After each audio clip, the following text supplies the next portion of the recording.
Halstead Telephone Company and R&J Broadcasting Incorporated is proud to present to you this broadcast on yourliveevent.com. It is said that history repeats itself. And here at Scott Berry Field at Mayville State University, it is indeed, because a year ago it was Hillsboro Central Valley against Thompson in a second championship game in a double elimination tournament for the region championship. And today, 1 year later, that's exactly what we have again. Thompson versus Hillsboro Central Valley for the Region 2B Baseball Championship. Good morning, everyone. I'm Joe Lancello along with Chase Miller. Thanks for joining us here on yourliveevent.com. Thompson got here by playing 3 games yesterday, so we could refer to them as the tired Thompson Tommies. They lost to Hillsboro Central Valley 5-0 in our first game yesterday. That was the winner's bracket final. Chase Hafley pitching a one-hit shutout for the Burros in that game. And so that put Thompson's backs against the wall where they had to win twice to get here. First, they beat Mayport CG 5-2 to eliminate the Patriots in the consolation bracket final. And then yesterday in our final game of the day, it was Thompson beating Hillsboro Central Valley 7-4. Eli Gemmel and R.J. Anderson combining on a 3-hitter. Eli had 11 strikeouts on the day. And Gavin Oster had 3 hits. Grady Olson 2 for 4 with 2 RBI for the Tommies. I mentioned R.J. Anderson. He will be the starting pitcher for Thompson today. He is an 8th grader. He's pitched in 2 games in the tournament, a third of an inning each time. He got a save yesterday in the 7-4 victory over Hillsboro Central Valley. And it'll be Braden Chenault going for Hillsboro Central Valley on the mound. We'll come back with our pregame coaches interviews brought to you by Dakota Heritage Bank when we return after these words on yourliveevent.com. Chris from Agassiz Precision Ag, your local precision planting dealer. Say thank you to the farmers you come into contact with every day. They have chosen a career that is as much their deep passion as it is an absolute necessity for you and I. Spring is upon us and there will be farm equipment on the roads. Give them your patience and room to do their jobs. Trust me, they would rather be off the road working in their field than dealing with traffic. From all of us here at Agassiz Precision Ag, we say thank you and have a safe spring.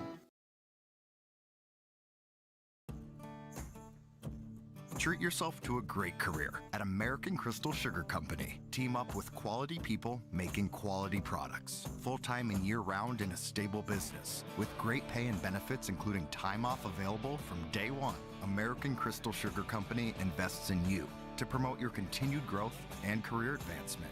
Grow your career doing your best work within the world's best beet sugar company. Apply online today at AmericanCrystalCareers.com.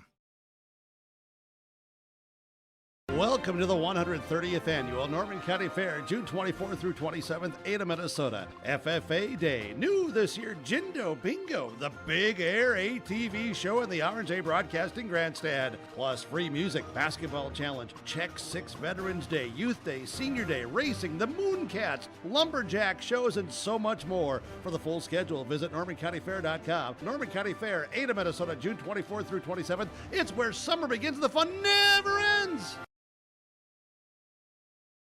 At Bank North, we strive to enrich the lives of everyone we serve.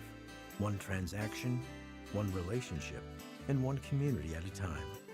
We do it by supporting kids and schools, pitching in to help neighbors in need, partnering with rural businesses, and providing all the traditional and modern banking products and personalized lending services you expect from a reliable financial partner. Bank North, always true. There's a new inventory of trailers at Bloomfield Enterprises of Hillsboro. You can see the latest inventory online at BloomfieldTrailers.com. Bloomfield Enterprises has a full line of Big Tex trailers. Big Tex has affordable and versatile utility trailers for all your jobs. Big Tex has a full line of products from ATV trailers to gooseneck to dump trailers and more. Call Larry at 218-368-7989 or Tim at 701-430-0877. Bloomfield Enterprises in Hillsboro. The City of Hillsboro encourages customers to use electricity wisely through its Bright Energy Solutions rebate program. These rebates help customers save energy and money, improve their comfort, and protect the environment. You can get rebates on Energy Star appliances and lighting, as well as high-efficiency heat pumps and air conditioners. They even have rebates for home electric vehicle chargers. Business customers can receive rebates too.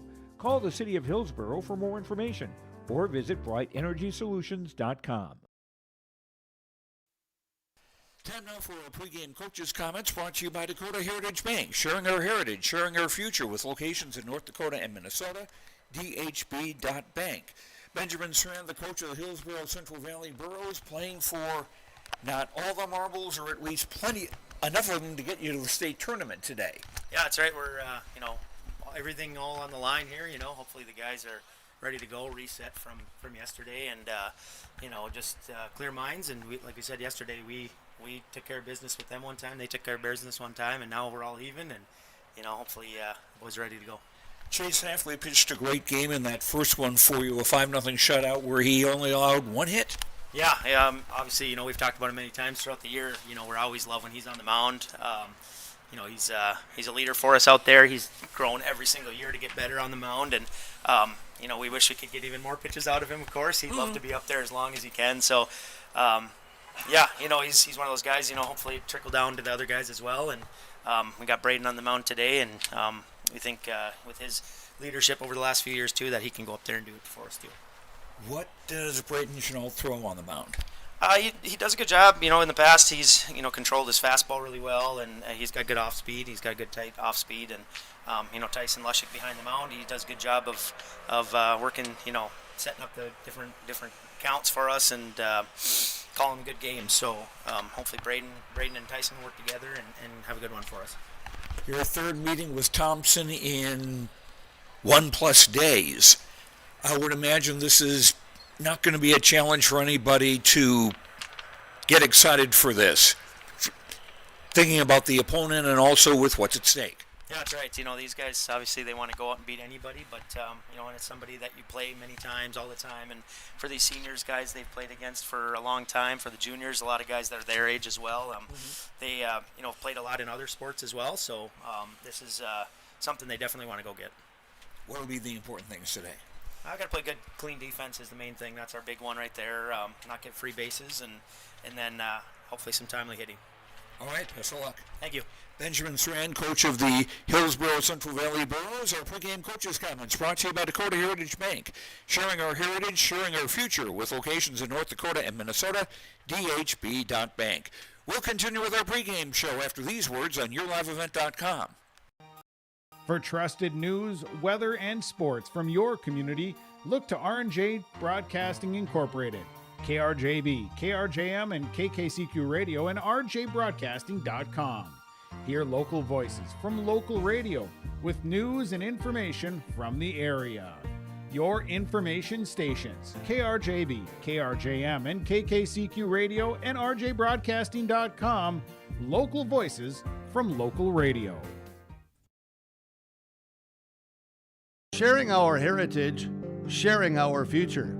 Choosing the right bank for your financial needs can be challenging with the many choices available. Dakota Heritage Bank is pleased you're interested in knowing more about what they can do for you. The Dakota Heritage Bank community bank setting is a strong advantage they have over larger, less personal banks. Customers are more than account numbers, they are friends and neighbors. Working together, Dakota Heritage Bank, member FDIC, equal housing lender. At Enbridge, we're focused on relationships. 23 Canadian First Nation and Métis communities now own an equity stake in Enbridge Athabasca Pipelines. In Minnesota, Enbridge has spent $450 million and counting with Native-owned companies and in wages to tribal members working on Line 3. Every day brings new collaborations, partnerships, and possibilities. Learn more at Enbridge.com.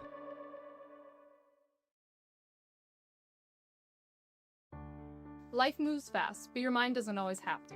Practicing mindfulness, even for a minute, can help you stay calm and focused. Try noticing your breathing, paying attention to your surroundings, or taking a moment to reset before a test or a practice. Set goals that matter to you, celebrate small wins, and don't forget to take a break from screens. Your brain needs downtime just as much as your body does.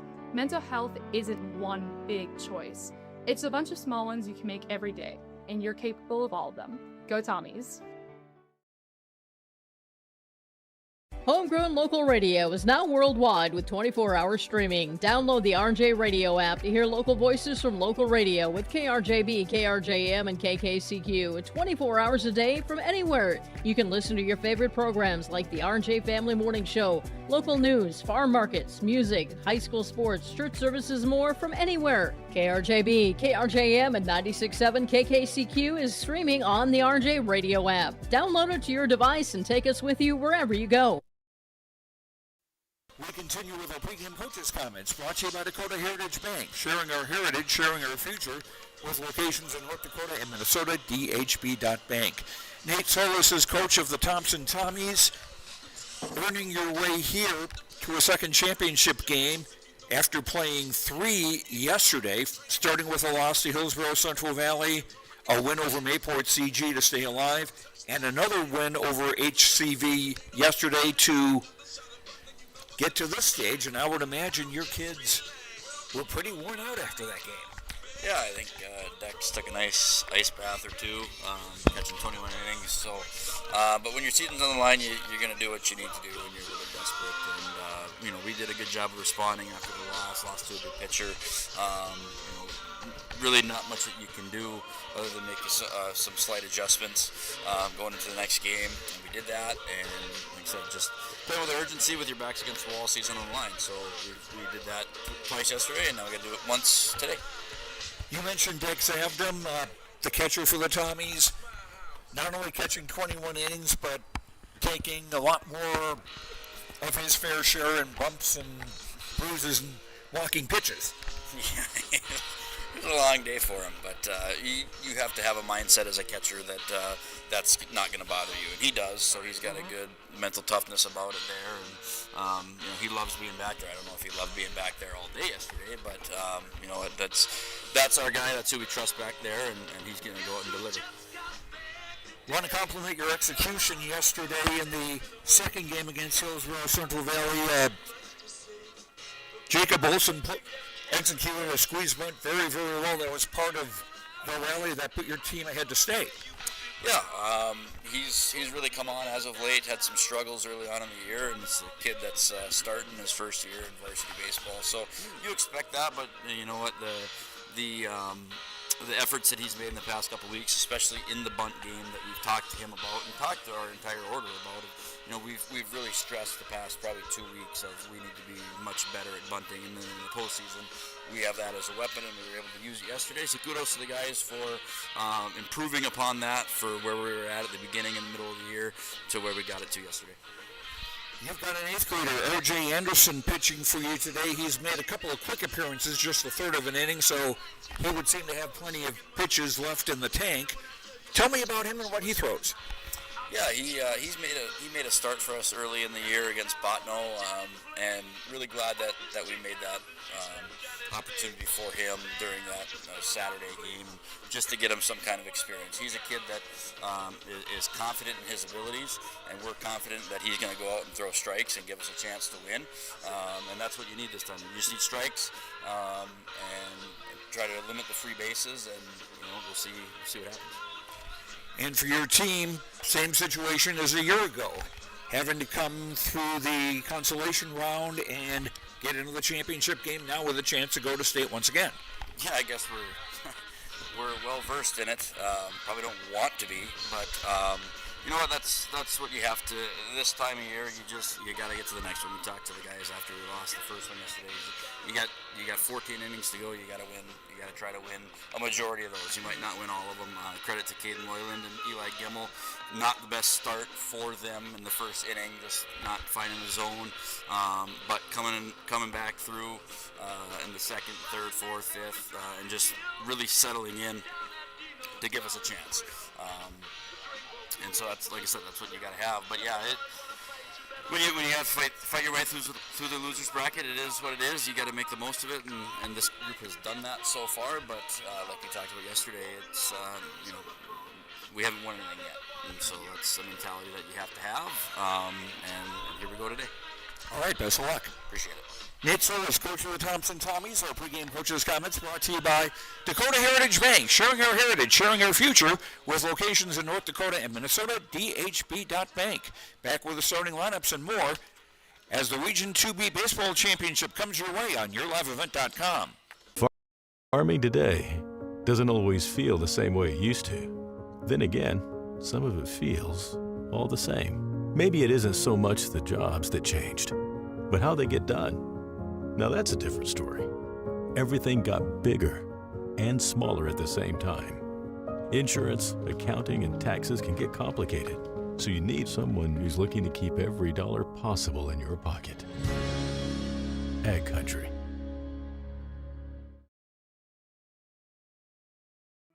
Goose River Bank is here for the communities we serve, building relationships that last a lifetime. Serving the strong Red River Valley and beyond, we are your neighbors, friends, and family, committed to providing everything from everyday personal banking to loans for your farm or business. Visit one of our locations in Mayville, Hillsboro, or Hatton, or reach out and we'll happily come to you, because it's the neighborly thing to do.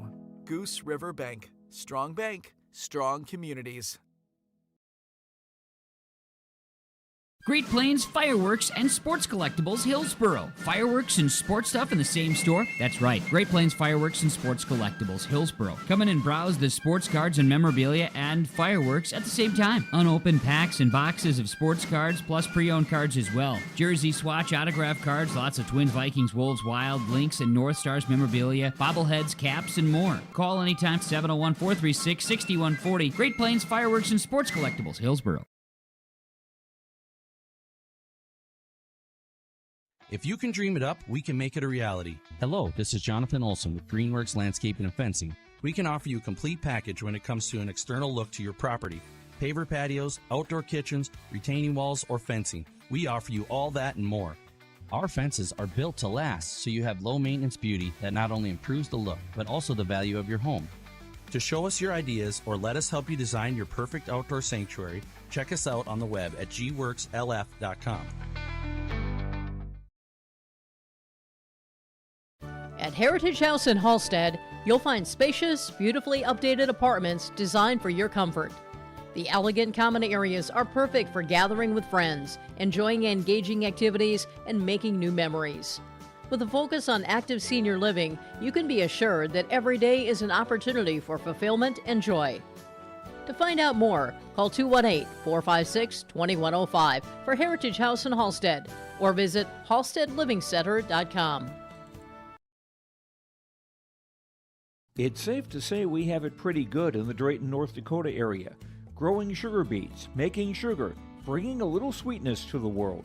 Every day, American Crystal Sugar produces sweet products people love in a place we love to call home.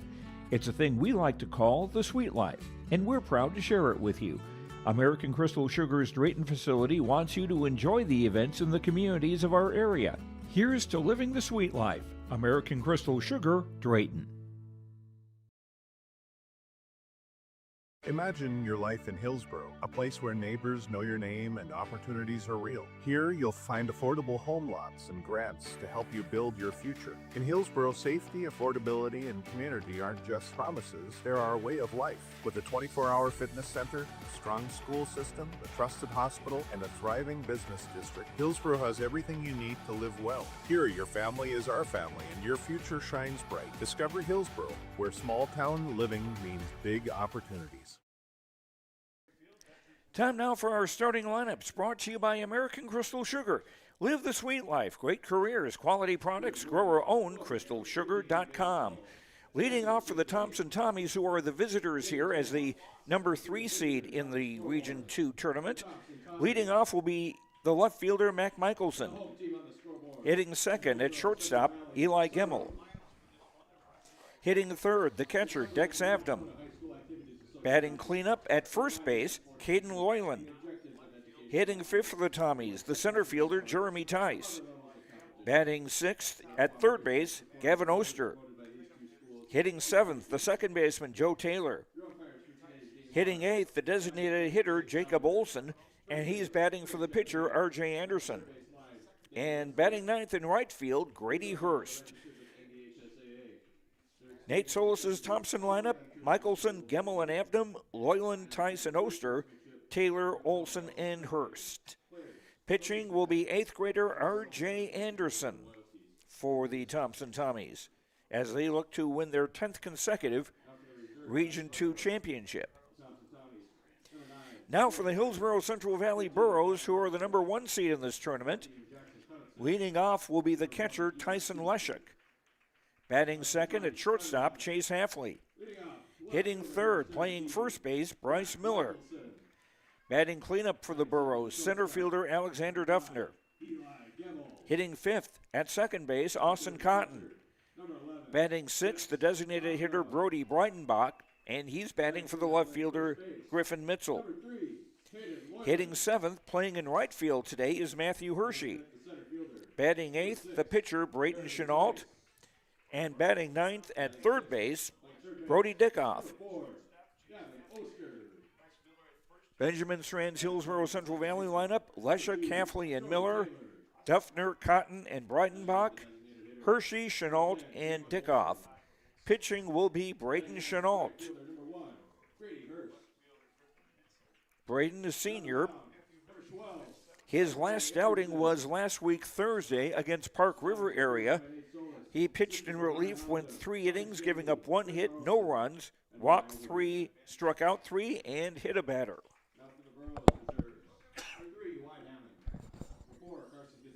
Couple of interesting defensive changes for both teams here.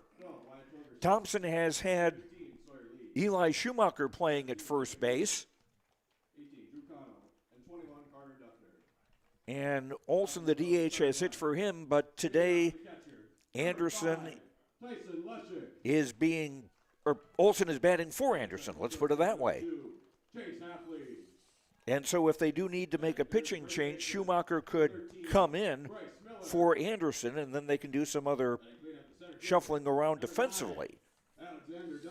And for Hillsboro Central Valley, the original lineup we were given had Bryce Miller playing third base, which is where he's played most of the time in the tournament, and Brody Dickoff at first base. He's been the first baseman except for the time when he pitched, and that was in the first game of the tournament, a 5-0 win for Hillsboro Central Valley over Nelson County Midkota.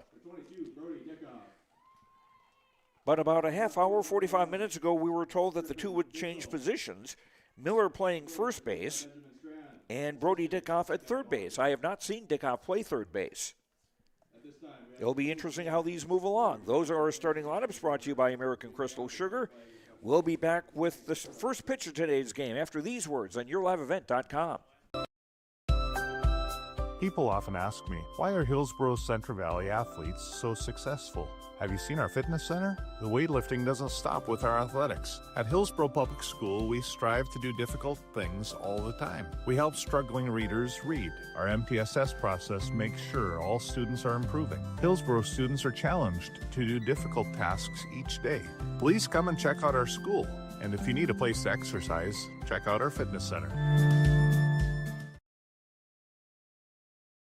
At Thompson Public Schools, their mission is to develop lifelong learners and responsible citizens. You can visit their website, tps-k12.org, for school announcements and calendars, lunch menus, weather announcements, athletic schedules, and more. Follow them on social media and share in Tommy Pride with student updates and events with Thompson Public Schools. Thompson Public Schools thanks all students, staff, parents, alumni, and community members for their continued support. Good luck to the Tommies. Learn more at tps-k12.org. In agriculture, the one thing you can count on is uncertainty. What if the GPS short circuits in your tractor? Do you have equipment breakdown coverage? Nodak Insurance has been insuring farmers and ranchers for over 70 years, and we've come across about every scenario you can imagine. Hi, I'm Chris Moen, your agent with answers at Nodak Insurance Company. I know insurance, I know North Dakota, and I might even know you. Call me today for details on how we can protect your farming operation at 757-1613.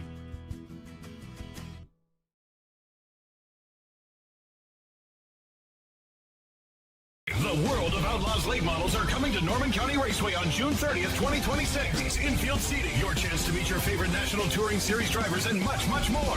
Tickets are available now at ncraceway.com. Order yours today. And we'll see you June 30th, 2026.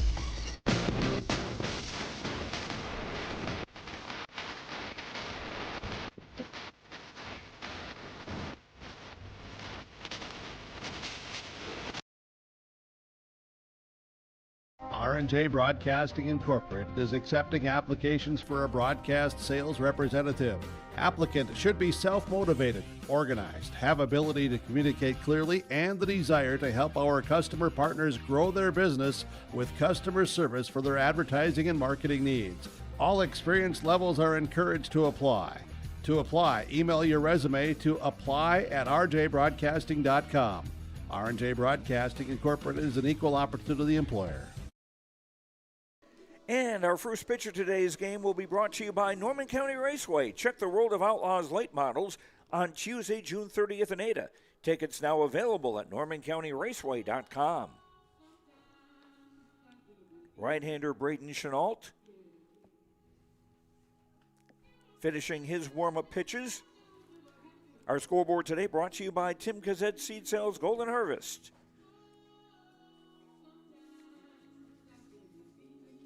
Joe Lansolo along with Chase Miller here at Mayville State University. Chase, I don't know how many times you've seen these teams play. Your thoughts? Yeah, over the last couple of years, obviously Thompson has been the beast in this region and in the state, Joe. So if they don't make state, that'll be a big, not so much shockwave, but it will be something new going to state. But Thompson, they had just a ton of talent with the Wolfgrams of the world that went to Cordy and company. And Hillsboro, Central Valley, this is the hill to climb. And like you said back in your pregame show, Joe, monkey see, monkey do. Back here 365 days later, where the Tommies are trying to win against the Burros back-to-back time, should be a lot of fun. Mac Michelson, the left fielder, stands in. And the first pitch just high ball one.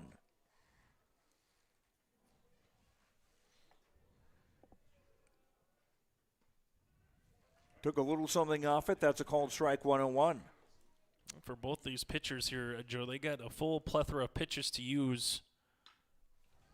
And a soft liner in a short right field for a base hit.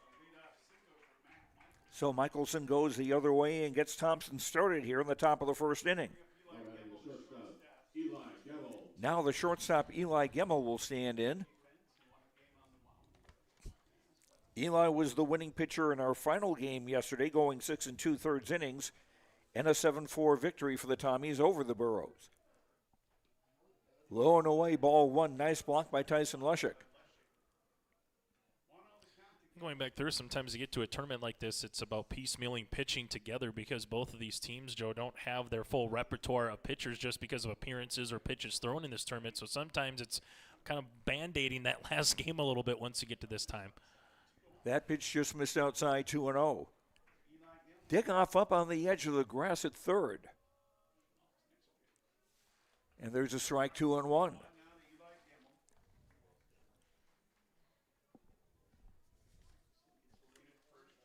Chenault out of the stretch. Slashed foul. The count evens 2-2.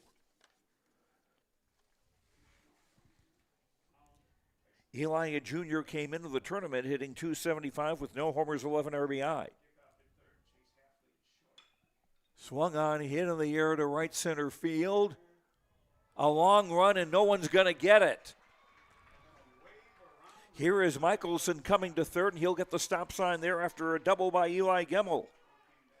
So the first two hitters going the opposite way and getting success with it, as Thompson has runners on second and third and nobody out. Yeah, just off the bat, Hershey was kind of looking at Duffner more so than the ball right off the bat to see how quickly maybe Duffner could get into the gap, but Duffner just kind of ran out of room, and by the time he looked up, the ball was already past him a little bit. So Thompson threatening right off the bat, as you mentioned, Joe, with 2 batters up and 2 batters on.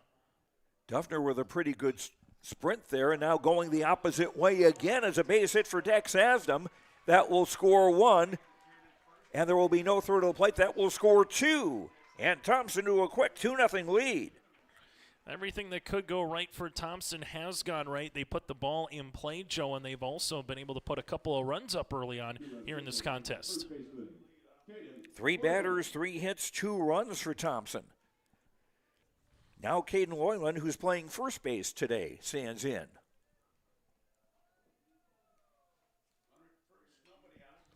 Off the fists and caught by Braden Chenal for the first out. So 1 up and 1 down for Thompson in the top of the first. Now Jeremy Tice, the center fielder, will stand in.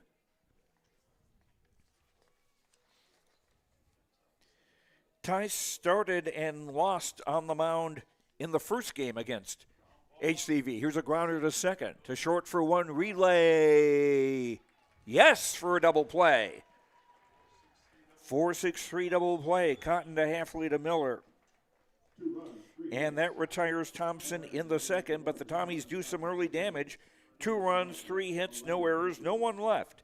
After a half inning on the Tim Cassette Seed Sales Golden Harvest Scoreboard, Thompson 2, Hillsboro Central Valley coming to bat on YourLiveEvent.com. Growers, prepare your fields and yields against the wet conditions today and beyond with the Drain Tile project from Chad's Excavating out of Mayville. Drain tiling will improve and increase your yields and land values for years to come. Chad's Excavating provides free, detailed estimates, and with over 40 years of combined success, they provide professional installation and service. Call Chad today to prepare for your future and any questions that you might have. That's Chad's Excavating out of Mayville, helping farmers grow.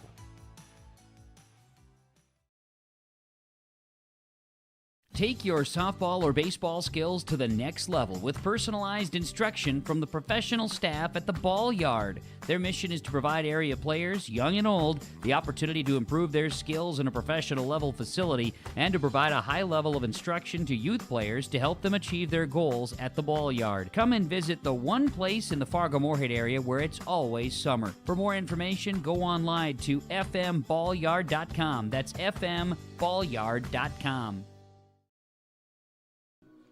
Thompson making an early statement here in the top of the first inning as the Tommies get 3 straight hits and 2 runs to start the inning.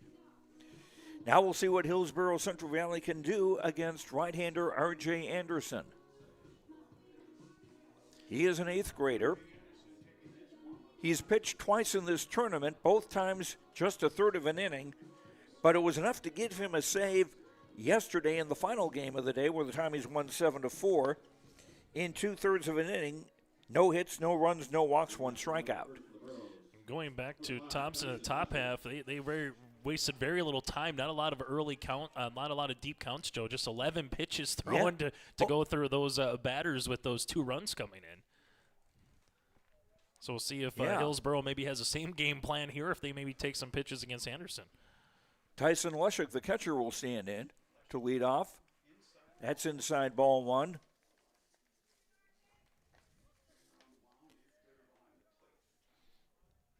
Tyson will be playing football in less than a month, not too far from here. About 100 yards or so at the Mayville State football field. He'll be playing in the North Dakota Shrine game for the 11-man East team, and that'll be on June 20th. Whoops.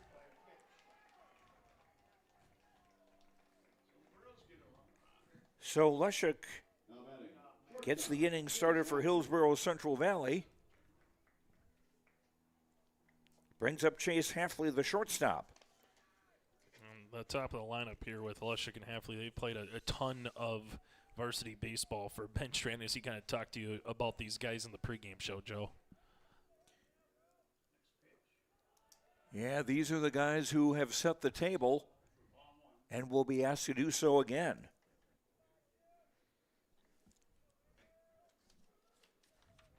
Chase is going to be going to college here at Mayville State. A throw to first. And Leshek is back.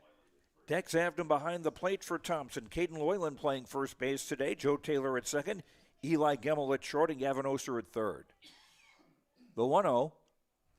Swing and a miss, 1-1. Thompson's outfield from left to right. Mac Michelson, Jeremy Tyson, Grady Hurst. Tice a couple of steps over to left center. Ooh, swing and a miss, 1-2. Got that off-speed pitch working, particularly early in the count here, Joe, and kind of tying up Halfley a little bit on those two swings. Leshek, the runner at first with nobody out, bottom of the second. Curve just missed. That put the break in breaking ball. And it may be a little bit different for Hillsboro Central Valley in that they've not really seen Anderson pitch or faced him.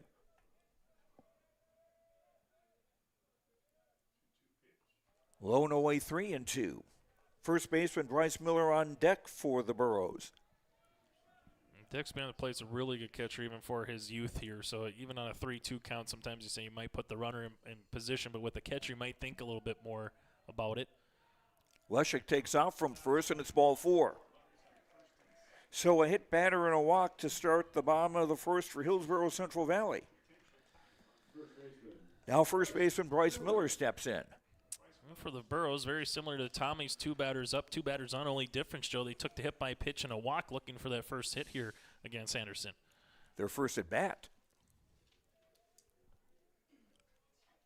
Miller, a junior, slightly open stance. Way outside, ball 1. And with what you saw with Leshek being hit by a pitch and Halfley working back from a 1-2 count, I think if you're Miller, you're forcing Anderson to throw a strike here. Down the third base line. Foul. Oh, that is a fair ball.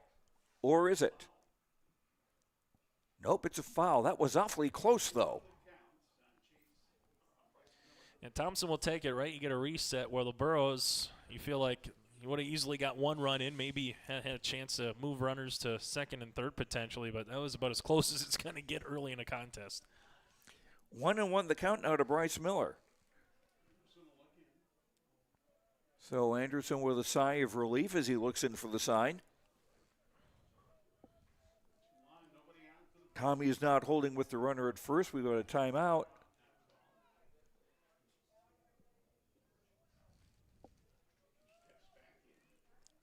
Miller, a 6'3 junior, standout on the Burro basketball team this year.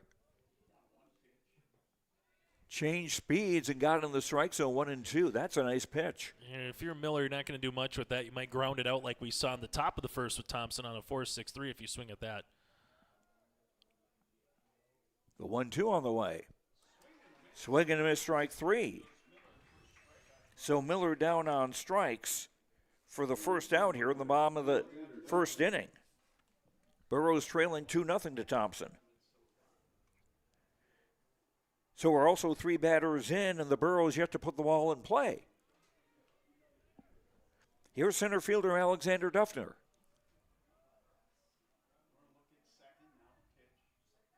That's low, and it gets between the legs of Abdom, and the runners will move up to second and third. Sometimes in games like these, Joe, doing the Region 1 championship, we were talking with Central Cass and Kindred, it can be a razor's thin edge, just the extra 90 feet or maybe the unforced errors. And when it's a winner-take-all game, that could be a difference. If you get a little bloop single, all of a sudden now 2 runs might come in for the Burros. Half swing. No, 2-0 now to Duffner. Duffner, a senior, met his grandfather yesterday. Made the trip from Iowa. Strike call, 2-1. Big fastball there for Anderson. And for Duffner, I think you're forcing him to throw a strike because if that pitch comes again, I'm guessing he's going to want to try to lace that one back up the middle. And that would work to score 2. Oh, that caught the outside corner, 2-2. Second baseman Austin Cotton on deck for Hillsboro Central Valley. Leshek at third, Halfley at second with 1 out. Burrows trying to get on the board, trailing 2-0. You got a balk call. And that'll make it a 1-0 lead as Leshek will score and Halfley will go to third.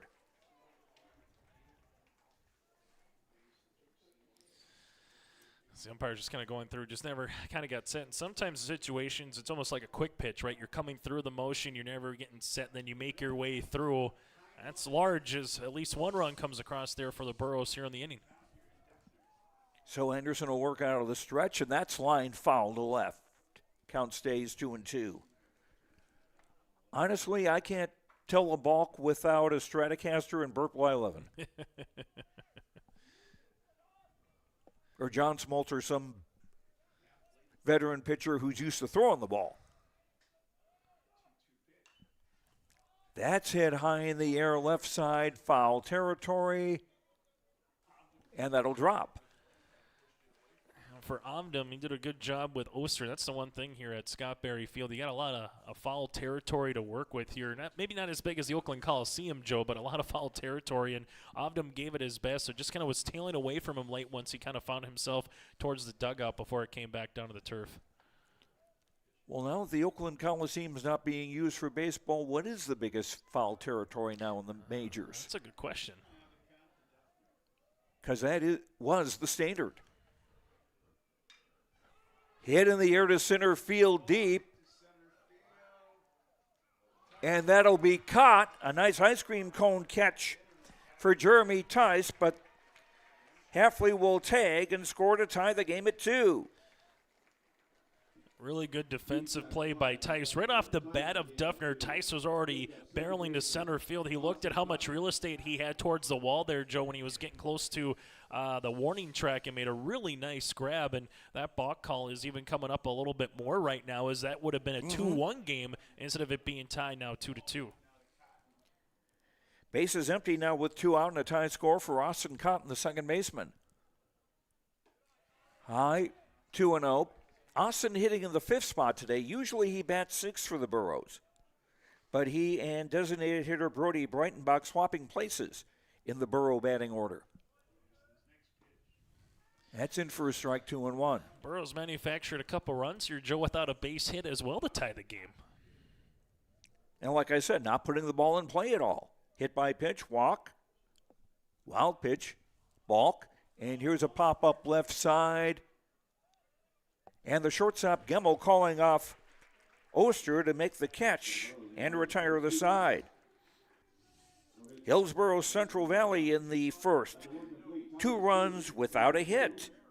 There was a hit batter and a walk. No errors and nobody left on base. 1 complete on the Tim Cassette Seed Sales Golden Harvest scoreboard. Thompson 2, Hillsboro Central Valley 2 in the Region 2 championship game on YourLiveEvent.com. Life moves fast, but your mind doesn't always have to. Practicing mindfulness, even for a minute, can help you stay calm and focused. Try noticing your breathing, paying attention to your surroundings, or taking a moment to reset before a test or a practice. Set goals that matter to you, celebrate small wins, and don't forget to take a break from screens. Your brain needs downtime just as much as your body does. Mental health isn't one big choice. It's a bunch of small ones you can make every day, and you're capable of all of them. Go Tommies! Stop on out to Watts Ace Hardware in Castleton and gear up with name brands from Steel, Milwaukee, Ego, and Craftsman Power Tools. Get ahead of your spring planting needs with flowers, shrubs, and trees. Watts Ace Hardware Greenhouse is open now. Watts Ace Hardware, a place you need to check out. Stop in at 1610 Governor's Drive in Castleton for Watts Ace Hardware and check out their greenhouse, which is open right now. Coming to you from the Dakota Heritage Bank broadcast booth, sharing our heritage, sharing our future with locations in North Dakota and Minnesota, dhb.bank. Third baseman Gavin Oster leading off the top of the second inning for Thompson in a 2-2 game. And the count to him is 2-0. Facing right-hander Braden Chenault. Strike call, 2-1. Oster to be followed by second baseman Joe Taylor and designated hitter Jacob Olson here in the top of the second inning. Chopped fair down the third base line, and that's going to be a base hit. Hit just slowly enough in a spot where nobody else could get to it. 4th hit of the day for Thompson. And Oster, he couldn't have bunted it any better, Joe. Kind of that swinging bunt, if you will, for Gavin, and able to get on board. And again, for the strike zone, that lower part to right-handed batters has been pretty consistent today, as we see right there. If you're a pitcher, that's kind of where you want to live and die with. The first pitch to second baseman Joe Taylor, strike 1. Joe, a senior,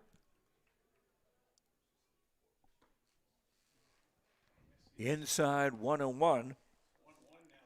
Brody Dickoff at third base on the edge of the grass for Hillsboro Central Valley.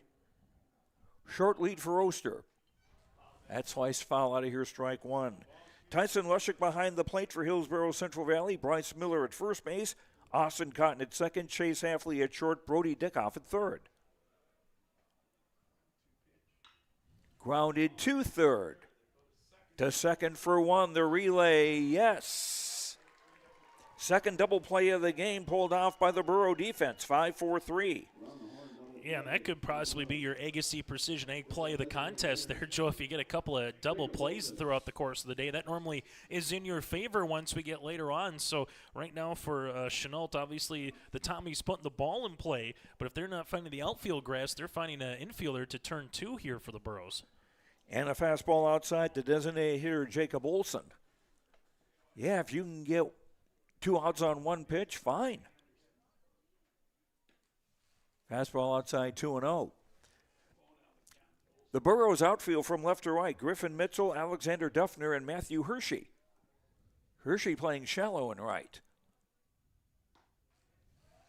Strike 2-1. Olson's been a solid hitter in this region tournament. And I mentioned the pregame show to Coach Nate Solis. In the third inning yesterday, Olson executed a perfect squeeze bunt to bring in a run. Full count to Olson now. Payoff pitch. Foul off, and we'll do it again. Yeah, first full count here for Chenault, as like we talked about, Thompson just 11 pitches through 5 batters in that first inning. Right fielder Grady Hurst wanting to bat next if Olson can get aboard. 3-2 again. Strike 3 on the outside corner. The first strikeout for Braden Chenault. And Thompson down in the top of the second. No runs, 1 hit, no errors, nobody left after an inning and a half on the Tim Cazette Seed Sales Golden Harvest scoreboard. Thompson 2, Hillsboro Central Valley 2 on YourLiveEvent.com. At Thompson Public Schools, their mission is to develop lifelong learners and responsible citizens. You can visit their website, tps-k12.org, for school announcements and calendars, lunch menus, weather announcements, athletic schedules, and more. Follow them on social media and share in Tommy Pride with student updates and events with Thompson Public Schools. Thompson Public Schools thanks all students, staff, parents, alumni, and community members for their continued support. Good luck to the Tommies. Learn more at tps-k12.org. This is Chris from Agassi Precision Ag, your local precision planting dealer. Say thank you to the farmers you come into contact with every day. They have chosen a career that is as much their deep passion as it is an absolute necessity for you and I. Spring is upon us and there will be farm equipment on the roads. Give them your patience and room to do their jobs. Trust me, they would rather be off the road working in their field than dealing with traffic. From all of us here at Agassi Precision Ag, we say thank you and have a safe spring.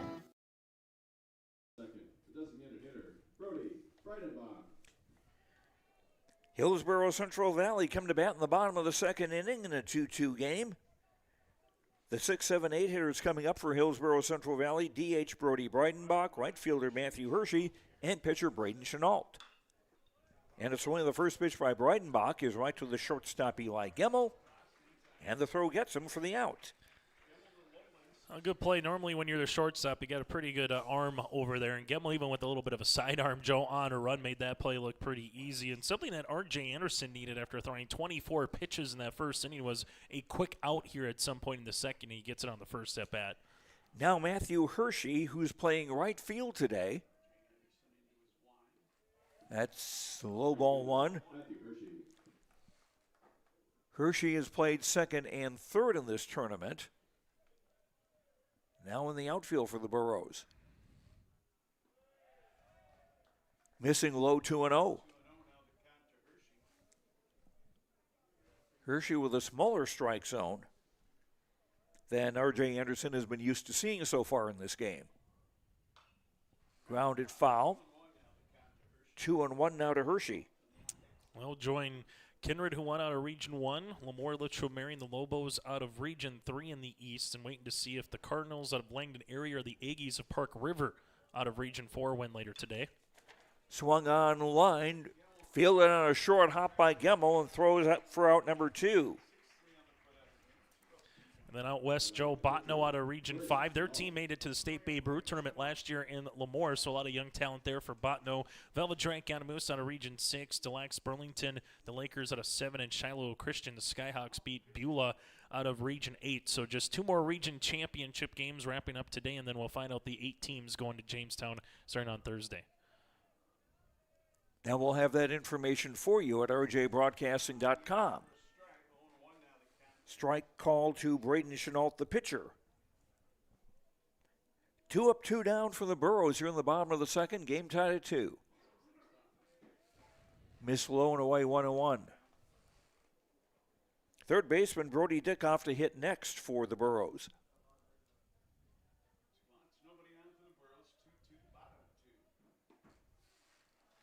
Strike called 1-2.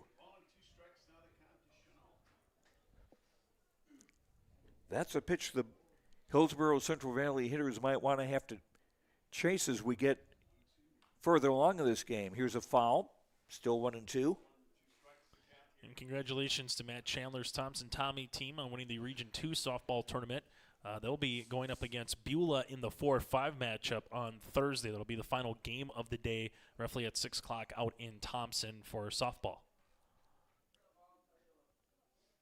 The 1-2 on the way, off-speed pitch. Chenault doing well to get a piece of that and stay alive at 1-2.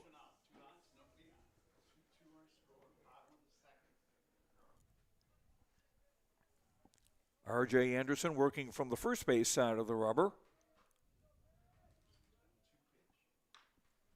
Chop to third. Gavin Oster with a nice play. The throw a bit high, but in time for the out to retire the side. Thompson, or Hillsboro Central Valley in the second. 3 up and 3 down, nothing across. 2 complete in the Tim Cassette Seed Sales Golden Harvest scoreboard. Thompson 2, Hillsboro Central Valley 2 on yourliveevent.com.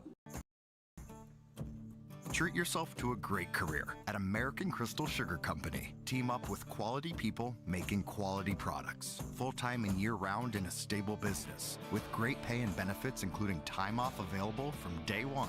American Crystal Sugar Company invests in you to promote your continued growth and career advancement. Grow your career doing your best work within the world's best beet sugar company. Apply online today at AmericanCrystalCareers.com. Welcome to the 130th Annual Norman County Fair, June 24th through 27th, Ada, Minnesota. FFA Day. New this year, Jindo Bingo, the Big Air ATV show in the R&J Broadcasting Grandstand. Plus free music, basketball challenge, Check 6 Veterans Day, Youth Day, Senior Day, racing, the Mooncats, lumberjack shows, and so much more. For the full schedule, visit NormanCountyFair.com. Norman County Fair, Ada, Minnesota, June 24th through 27th. It's where summer begins. The fun never ends. After 2 innings from Mayville State University, Thompson 2 runs, 4 hits, no errors. Hillsboro Central Valley 2 runs, no hits, and no errors. Joe Lancello with Chase Miller. Region 2 championship game. This the double final.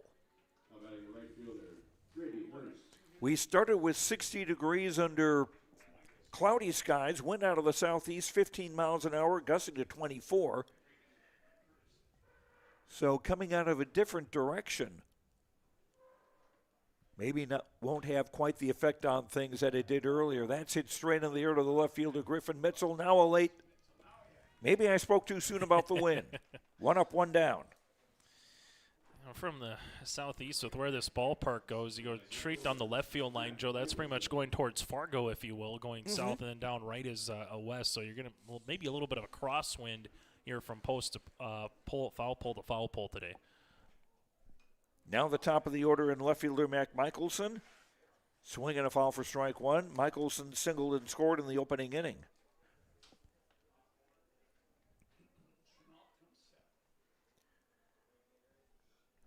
Chenault working out of the stretch. Swing and a miss. Got him on the inside part of the plate, 0-2. Both teams scored their 2 runs in the first inning. That's low 1-2.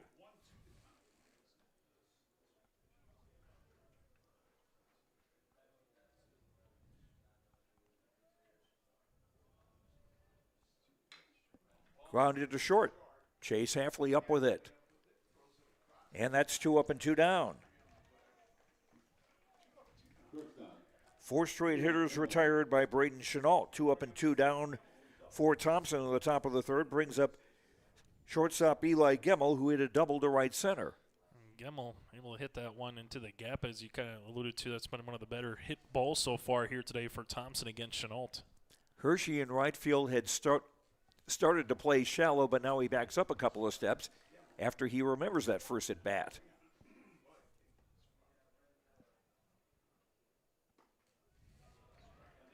Nice pitch on the inside corner, 0-2 to Gemmel. Yeah, really good breaking ball.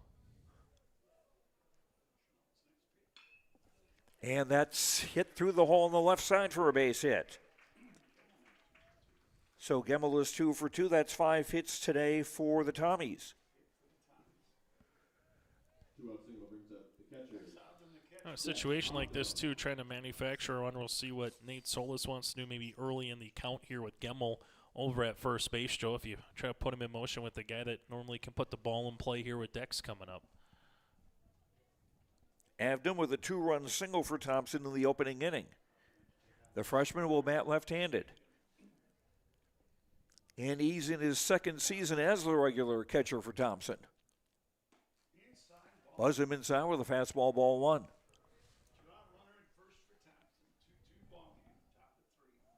Gemmel a short lead at first. And now he goes. And no throw. So Gemmel with a stolen base. Not surprised just early on, just trying to get into scoring position where a base hit, allows you to come in. And also, if you do get thrown out, you still have your 3, 4, or 5 batters then in the top of the fourth to come up here for the Tommies if he is thrown out in that situation. Not a risky scheme at all. Jammed him and fouled. 1-2 now to Avdom. First baseman Caden Loyland hoping to hit next for Thompson in the top of the third. As a catcher going, sure, I get a beating behind the plate the entire time. Then you follow one off your foot and have to kind of get ready for it again when you're at the plate.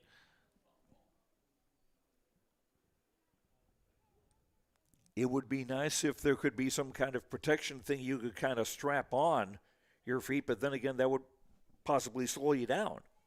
And who wants that? Gemmel with a leadoff second with 2 out. The 1-2. High 2-2.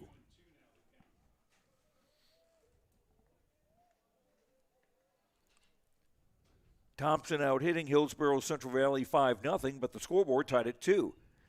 And a number knocked down by the second baseman, and everybody's going to be safe. So Avdom is 2 for 2 now with an infield single. Really good defensive play, though, by Cotton. If that one gets in the outfield with 2 outs, Gemmel's easily going to be making his way around and force Duffner to gut him out. So a Cotton bare minimum after that stolen base earlier here in the inning with Solis putting the play on for Gemmel to get into scoring position. Cotton, like a vacuum, said, you know what, if I can't make the out, I'll just at least get to the baseball and keep this a tie ball game. Now do you try the delayed double steal here if you're Thompson? Caden Loyland at the plate, popped to the pitcher his first time up. Strike on the outside corner. If I'm the Burrows, I'm just worrying about the guy at third unless you know you got him dead to rights at second base here, Joe. Mm-hmm. Loyland also has been very good at driving in runs in this tournament, too. That breaking pitch outside 1-1.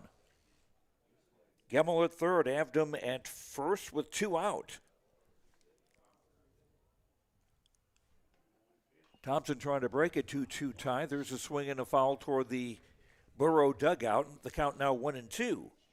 All this with 2 outs as well. A couple of singles here so far for the Tommies in the inning. Avdom's hit came with 2 strikes too, didn't it? Oh, and that's hit well to right field, but right at Matthew Hershey, the right fielder, to retire the side. Thompson threatened in the third, come up empty. No runs, 2 hits, no errors, 2 runners left. The first 2 they've stranded today. After 2.5 on the Tim Kazet Seed Sales Golden Harvest scoreboard, Thompson 2, Hillsboro Central Valley 2 on YourLiveEvent.com. North, we strive to enrich the lives of everyone we serve. one transaction, one relationship, and one community at a time. We do it by supporting kids and schools, pitching in to help neighbors in need, partnering with rural businesses, and providing all the traditional and modern banking products and personalized lending services you expect from a reliable financial partner.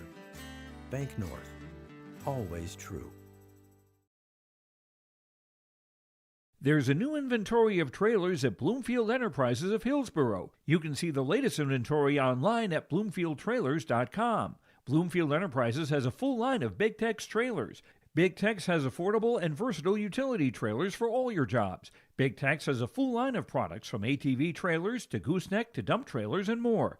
Call Larry at 218-368-7989 or Tim at 701-430-0877. Bloomfield Enterprises in Hillsboro. Hillsboro Central Valley come to bat in the bottom of the third inning in a 2-2 ball game, both teams scoring their runs in the first inning. The Burros with their 9-1-2 hitters coming up. Third baseman Brody Dickoff, catcher Tyson Lushik, and shortstop Chase Halfley. And going back just to that third inning, Joe, a good job by the Tommies to put a little base runners on with those 2 outs. But if this ends up being a one-run game and the Burros do end up winning, you can maybe go back to Cotton's defensive play in that third as possibly a play of the contest. So still a lot more baseball to be had, but a good D. Sometimes you got to make that as well for the guys in the infield, and a really good play there, again, by Cotton to save a run. I don't know the advanced stats, but that would certainly be a play that passes the eyeball test for a run saved. And a swing and a miss by Brody Dickoff, who's playing third base today. Dickoff, a senior, facing 8th grader R.J. Anderson. Strike on the outside corner, 0-2.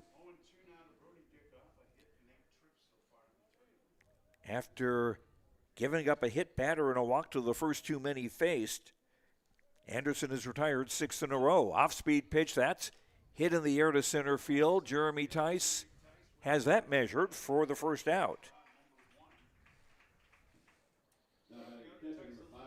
Now the top of the order and catcher Tyson Lushik, who was hit by a pitch and scored in the first inning.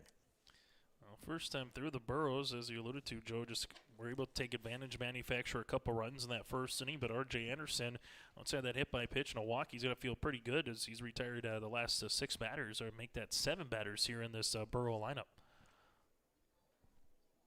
Lushik got hit on the wallet pocket his first time up.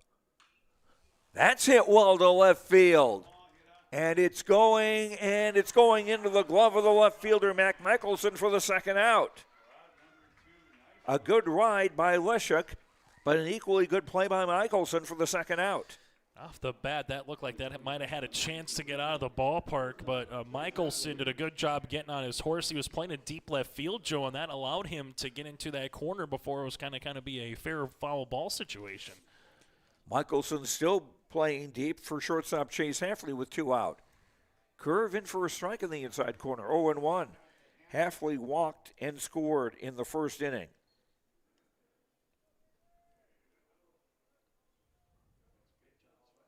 Swing and a miss, 0-2.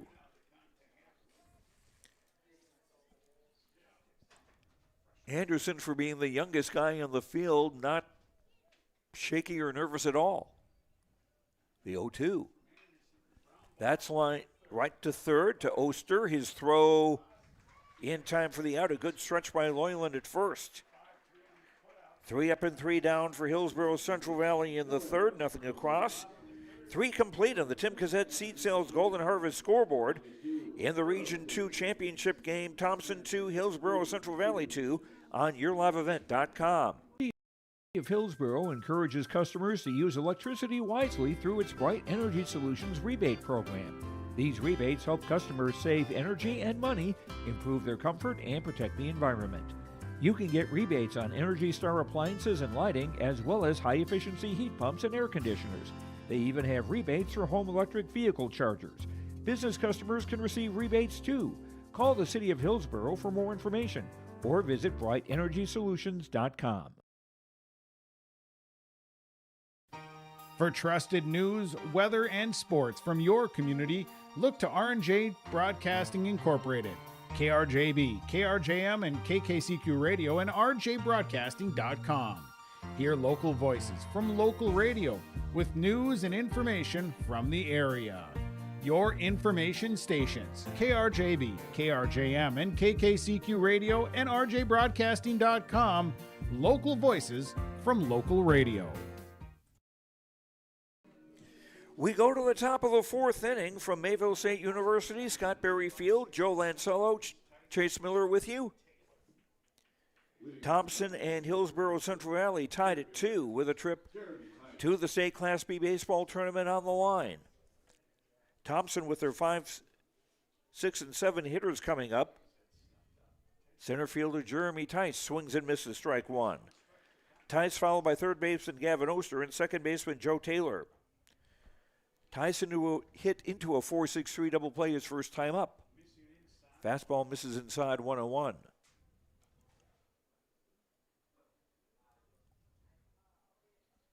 Say for you, Joe, from the Region 4 championship, currently going to the bottom of the second. It is scoreless between Langdon area Munich and Park River area as well. The Aggies got to beat the Cardinals twice to get to state today. Swung on, grounded to short. Halfley with it, throws, not in time. Tice beats it out for a base hit. 7 hits today for Thompson.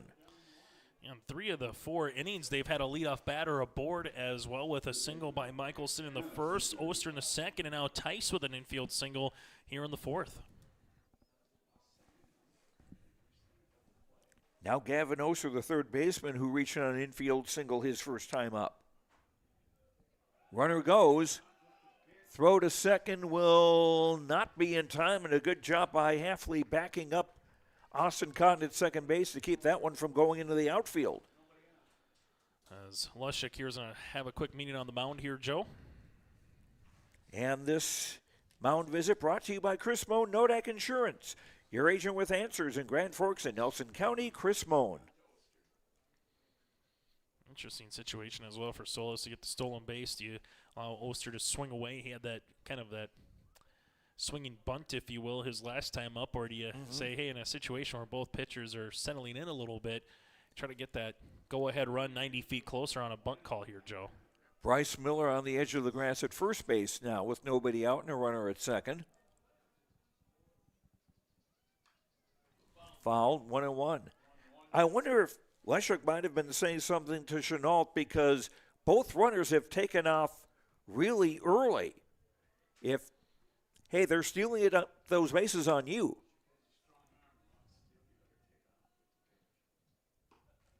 Caught the outside corner, 1-2. Kind of like the old John Lester that would never throw over to first base type of a deal, right? You could kind of get that extra 5-10 feet of a lead back in the majors. Blast from the past. Recent past, anyway. Swinging a pop-up right side. And Hershey runs it down. And on the play, Tice will go to third for the first out. For the Tommies trying to manufacture one productive out, Joe, you know, you get that stolen base, and for Gavin Oster, it works just like a sacrifice bunt. You put it in the right side, allow that runner to get to third base here for your bottom of the lineup.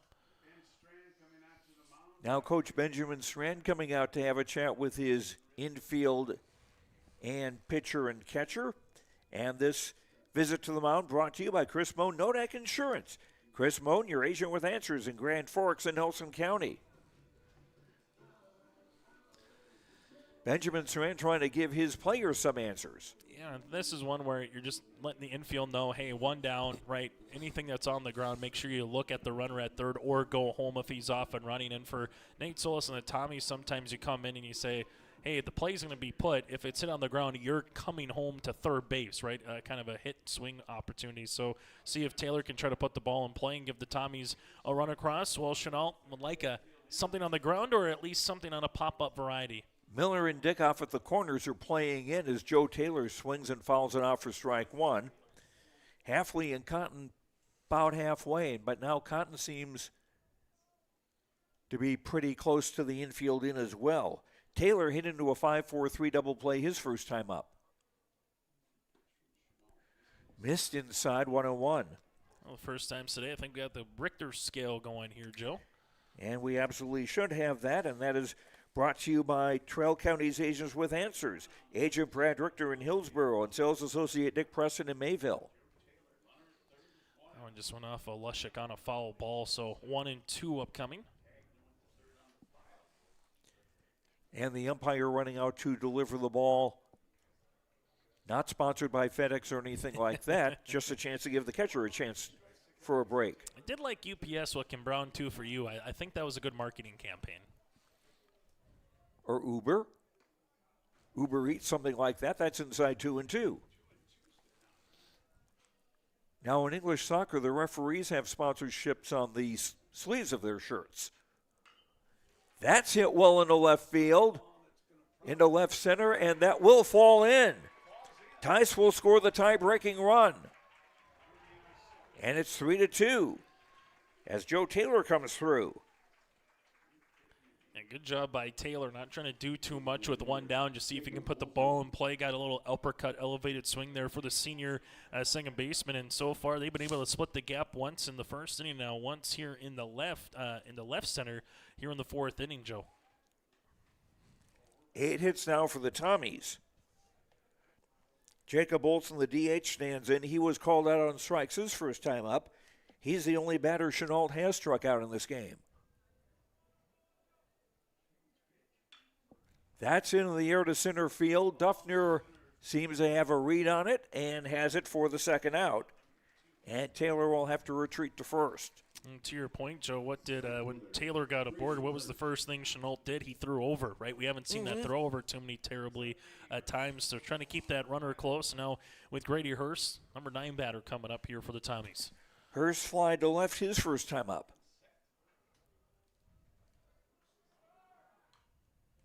Fouled into the screen, strike one. We were talking about the Hurst family during the break earlier today. Yeah, Kaya Hurst, you take a look, a Senior Athlete of the Year for softball. She was the Region 1 Senior Athlete of the Year for volleyball. As a libero, obviously a part of a really good Jason Bren girls basketball team that made it to state. She's going to be sorely missed when it comes to the softball, basketball, and volleyball perspective. 0-1 pitch, swing and a miss, 0-2.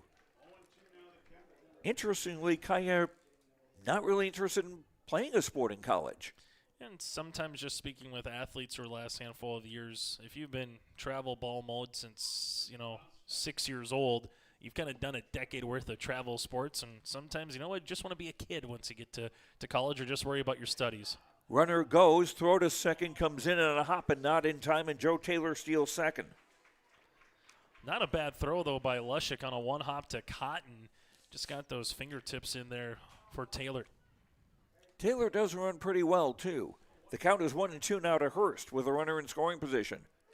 Strike 3 called. Second strikeout of the day for Braden Chenault. And that's the end of the fourth inning for Thompson, but they break the tie with a run on 2 hits. No errors, 1 runner left. The Tommies have stranded 3.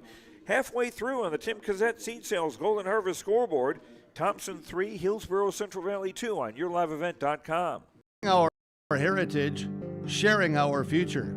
Choosing the right bank for your financial needs can be challenging with the many choices available. Dakota Heritage Bank is pleased you're interested in knowing more about what they can do for you. The Dakota Heritage Bank community bank setting is a strong advantage they have over larger, less personal banks. Customers are more than account numbers. They are friends and neighbors. Working together, Dakota Heritage Bank, member FDIC, equal housing lender. At Enbridge, we're focused on relationships. 23 Canadian First Nation and Métis communities now own an equity stake in Enbridge Athabasca Pipelines. In Minnesota, Enbridge has spent $450 million and counting with Native-owned companies and in wages to tribal members working on Line 3. Every day brings new collaborations, partnerships, and possibilities. Learn more at Enbridge.com.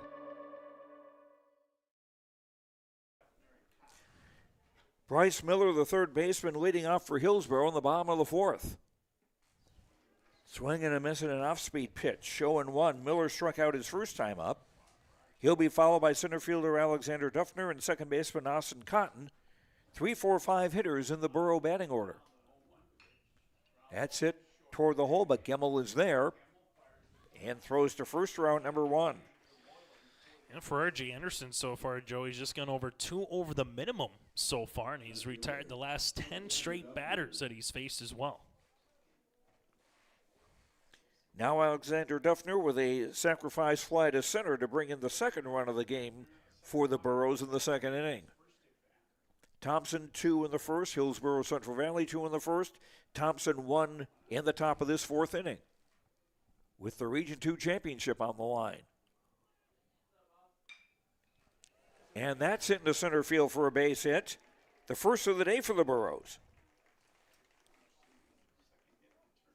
Duffner didn't do too much with that one, just took it right back where it came from. So 2 productive at bats for Duffner, as you alluded to, Joe, with that sacrifice fly back in the first. Now Austin Cotton, the second baseman, who fouled out to the shortstop Gemmel, his first time at bat.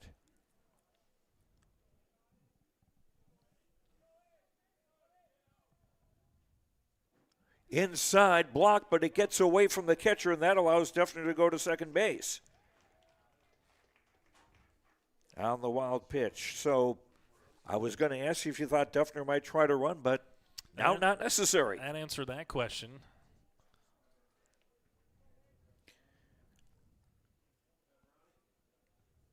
Anderson agrees on a sign. Caught the outside corner 1-1. The Burros just haven't had too many chances against Anderson. They took full advantage, obviously, in the first when their first 2 batters got aboard, but they just haven't had, since then, anybody on the base pass to try to add on to another run here.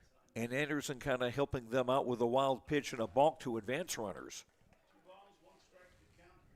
2-1 now to Cotton.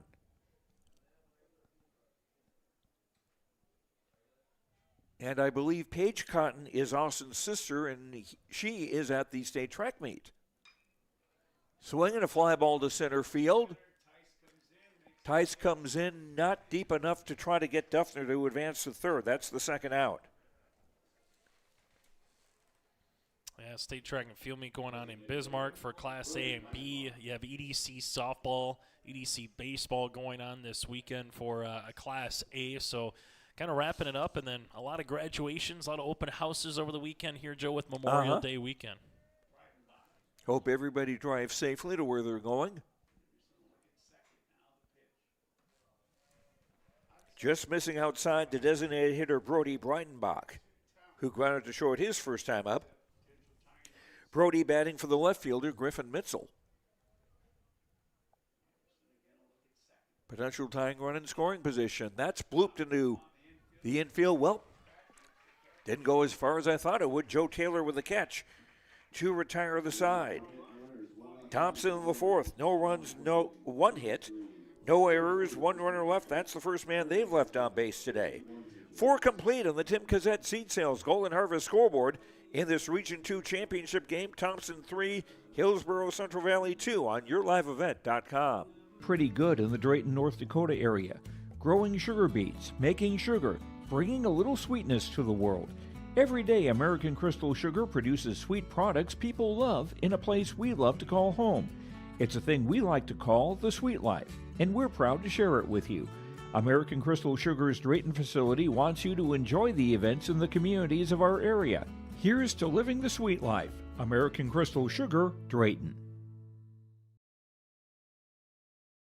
Imagine your life in Hillsboro, a place where neighbors know your name and opportunities are real. Here, you'll find affordable home lots and grants to help you build your future. In Hillsboro, safety, affordability, and community aren't just promises, they're our way of life. With a 24-hour fitness center, a strong school system, a trusted hospital, and a thriving business district, Hillsboro has everything you need to live well. Here, your family is our family, and your future shines bright. Discover Hillsboro, where small-town living means big opportunities.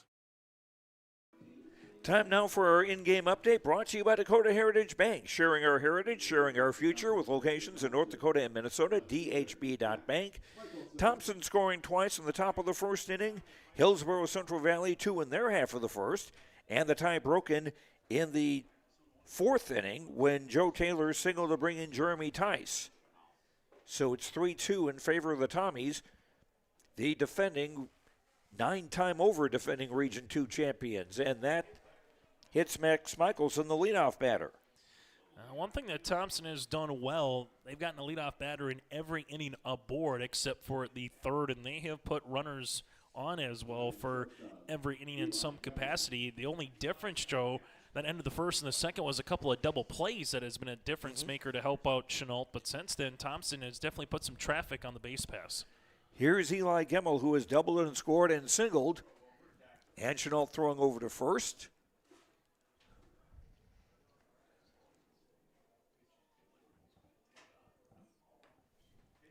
Three stolen bases by Thompson today.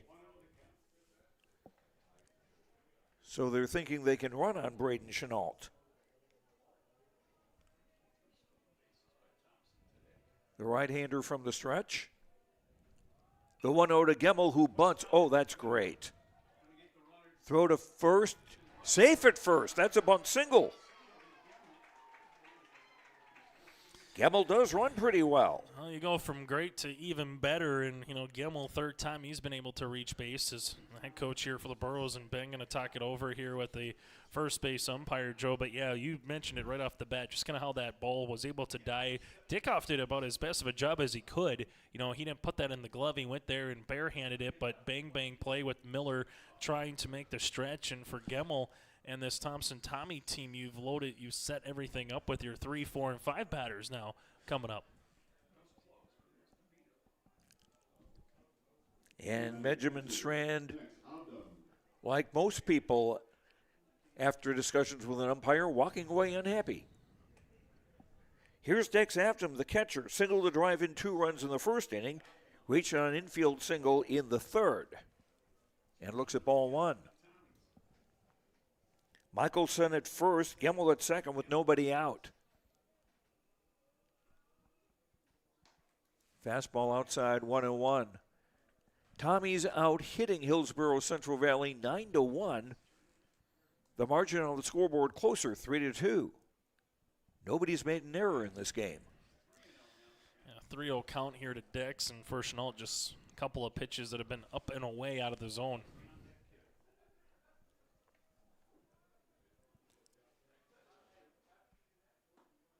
Strike call, 3-1. First baseman Caden Loyland on deck for Thompson.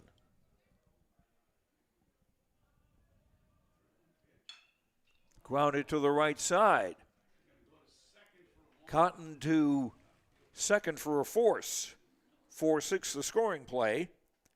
Avdom safe at first in a fielder's choice. Michelson goes to third. And speaking of Austin Cotton, apparently he and Paige are cousins. I had said they were siblings.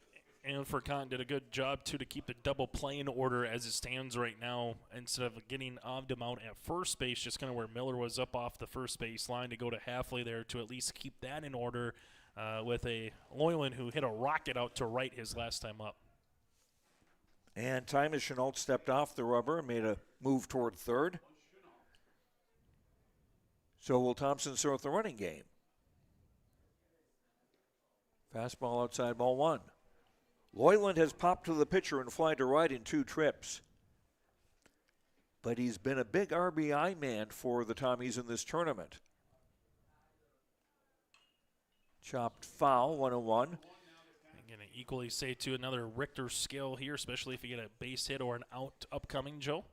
For all your insurance questions, see Trail County's agents with answers. Agent Brad Richter in Hillsboro and sales associate Nick Preston in Mayville.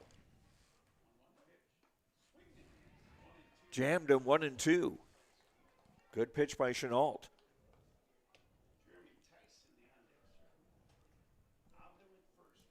Michelson at third, Avdom at first.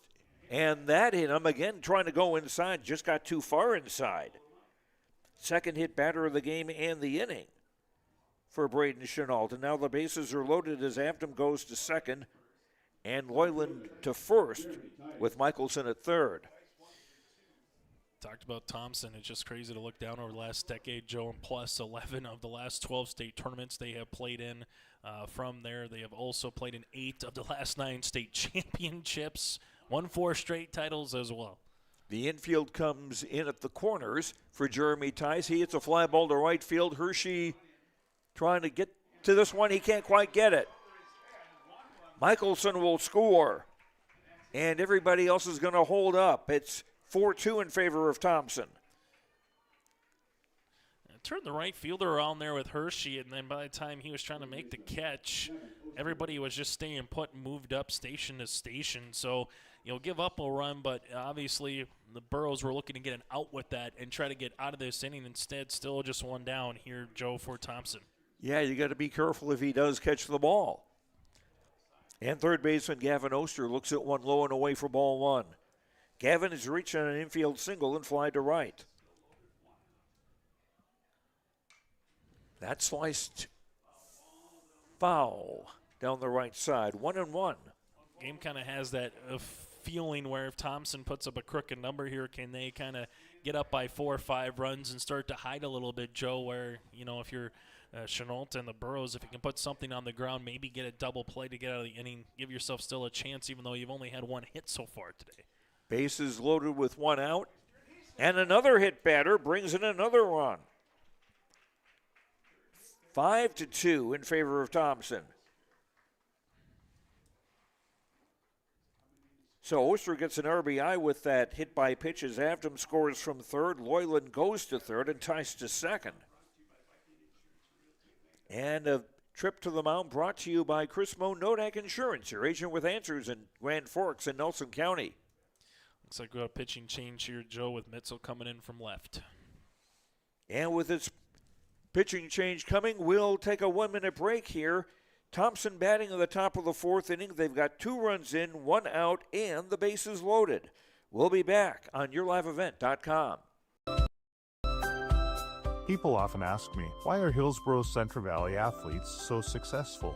Have you seen our fitness center? The weightlifting doesn't stop with our athletics. At Hillsboro Public School, we strive to do difficult things all the time. We help struggling readers read. Our MTSS process makes sure all students are improving. Hillsboro students are challenged to do difficult tasks each day. Please come and check out our school. And if you need a place to exercise, check out our fitness center. At Thompson Public Schools, their mission is to develop lifelong learners and responsible citizens. You can visit their website, tps-k12.org, for school announcements and calendars, lunch menus, weather announcements, athletic schedules, and more. Follow them on social media and share in Tommy Pride with student updates and events with Thompson Public Schools. Thompson Public Schools thanks all students, staff, parents, alumni, and community members for their continued support. Good luck to the Tommies. Learn more at tps-k12.org.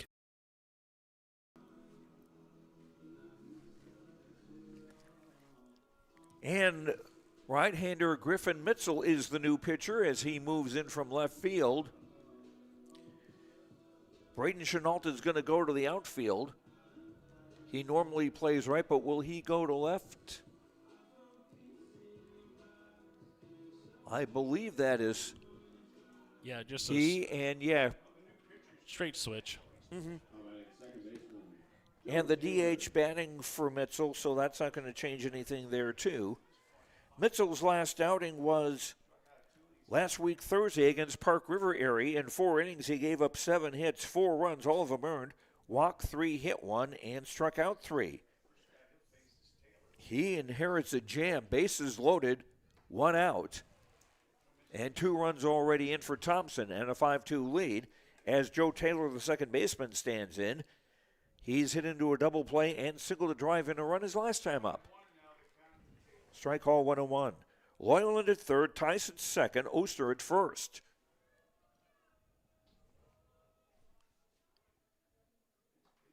Fastball outside, 2-1.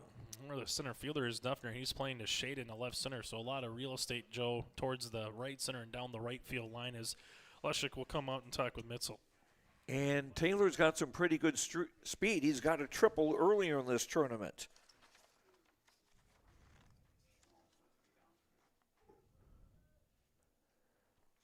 Matter of fact, that was in the 8th inning against Larimore in their first game of the tournament, and Taylor wound up scoring the winning run.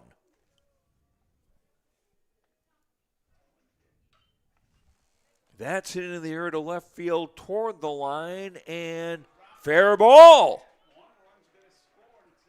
And everybody else moves up 90 feet. It's 6-2. And Taylor, I don't think you can try to do that if you were playing pig for baseball, Joe, down that line, because you had three with Halfley, Dickoff, and Chenault all hustling, so you couldn't go to third base because no one was covering it. Everybody else was staying pat at where they were at home first and second. And if you're Taylor, you just fought one off, able to put it in play, and dropped another run and added another to that Golden Harvest scoreboard.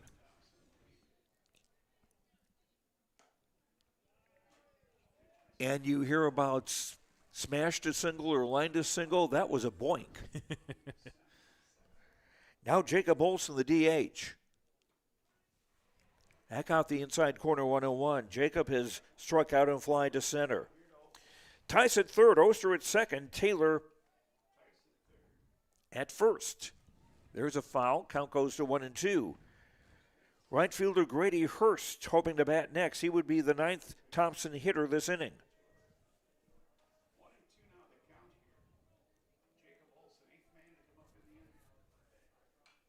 That's fouled off again, 1-2. 3 runs here on the top of the fifth for Thompson, and they've got the bases loaded and 1 out.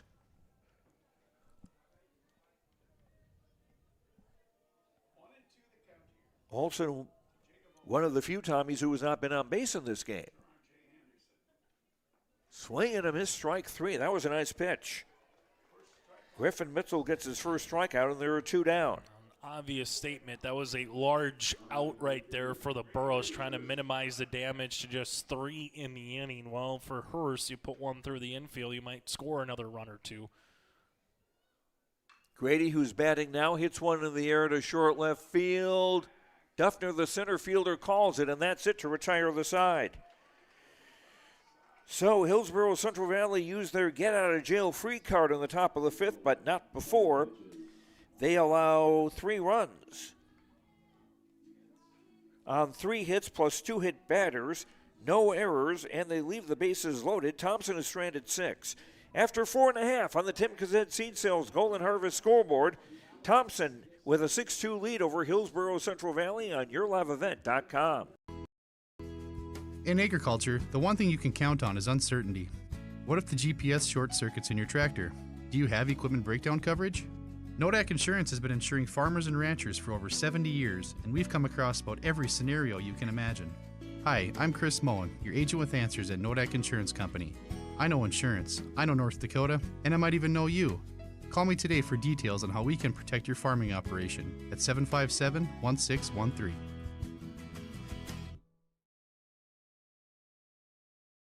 The World of Outlaws late models are coming to Norman County Raceway on June 30th, 2026. It's infield seating, your chance to meet your favorite National Touring Series drivers, and much, much more. Tickets are available now at ncraceway.com.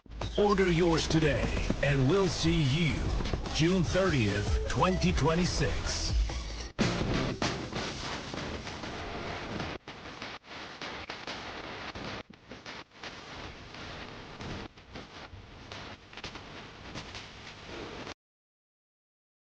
Right fielder Matthew Hershey leading off the bottom of the fifth for Hillsboro Central Valley, swinging and a miss, strike 1. Hershey to be followed by Braden Chenault and Brody Dickoff, the bottom third of the Hillsboro Central Valley batting order. Facing 8th grader R.J. Anderson. That missed, 1-1. Hershey grounded to short his first time up.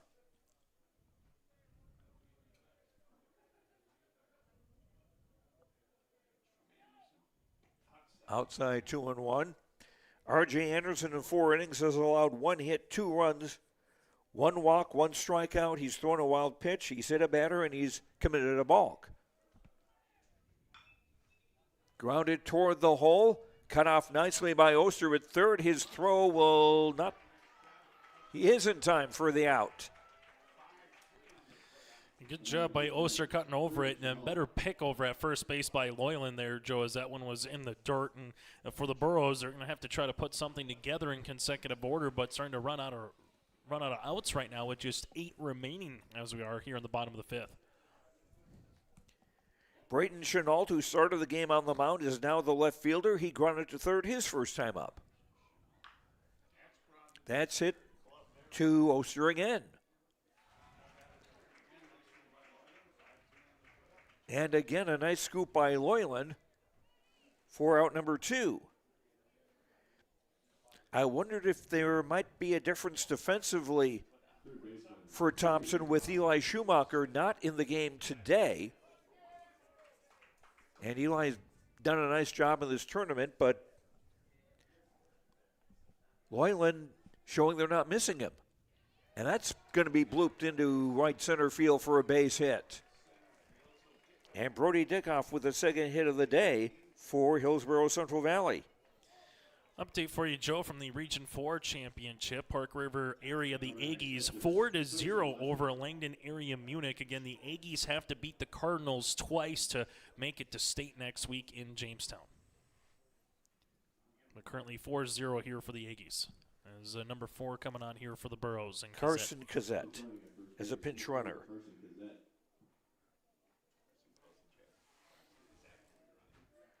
Not a courtesy runner, a pinch runner, as Dickoff is at third base.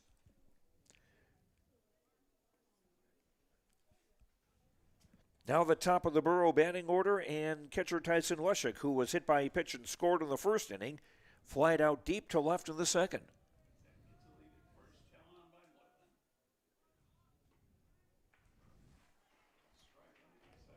Leshek bluffing a bunt with 2 out and strike 1. Oster at third, not really concerned about a bunt. Off-speed pitch, low 1-1. I understand why, Tyson, you look up the third base line, right? Oster playing a deep third, so if you could put one down, Joe, base runner is the name of the game right now for the Burros, trying to take a free 90 feet if you can take it.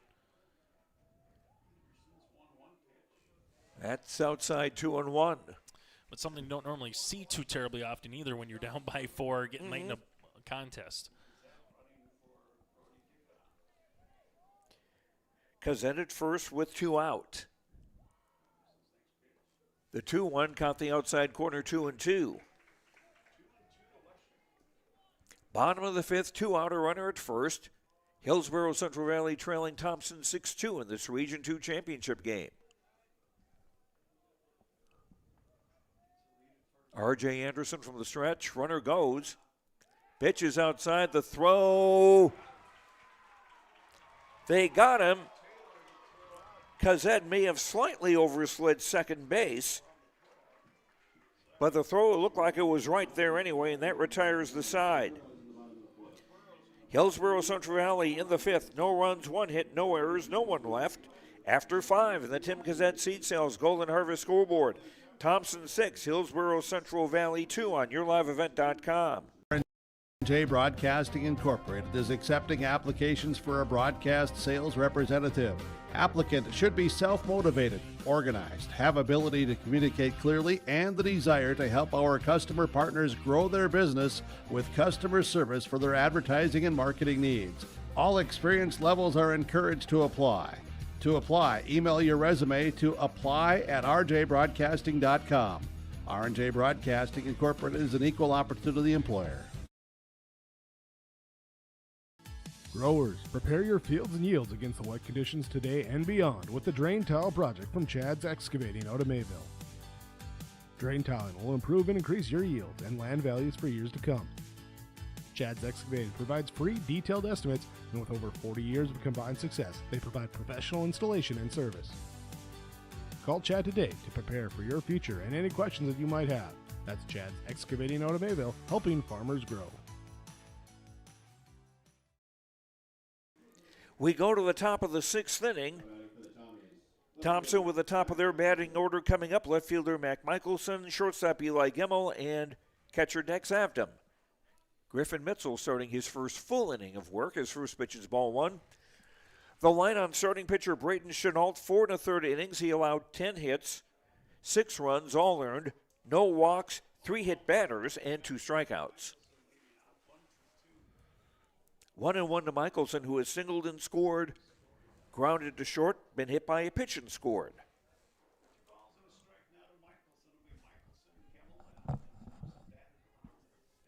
Mitchell's pitch, outside 3-1.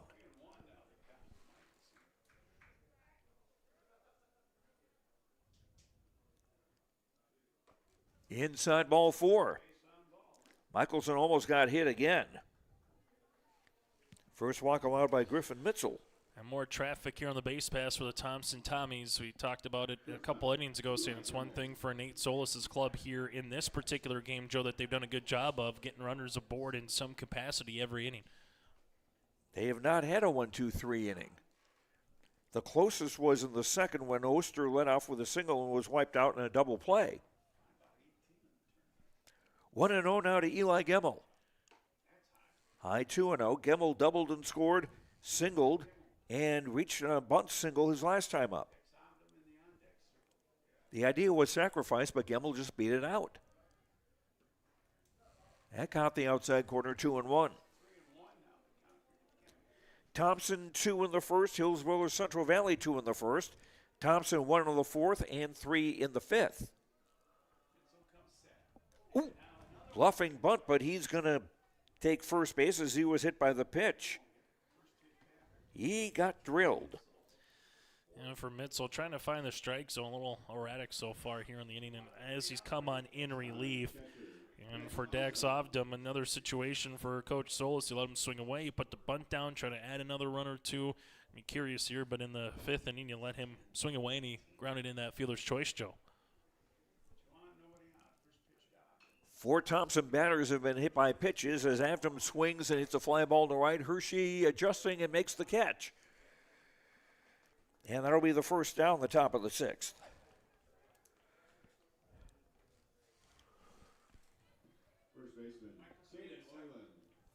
Caden Loyland, the first baseman, stands in. He's popped to the pitcher, fly to right, was hit by a pitch his last time up and came around to score.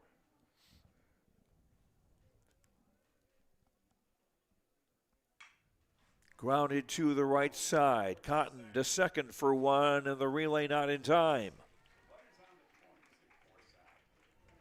So Loyland safe and a fielder's choice, 4-6 the scoring play. Michelson to third now with 2 out. And Loyland safe at first for center fielder Jeremy Tice. Hit into a double play, singled and scored, singled to drive in a run his last time up.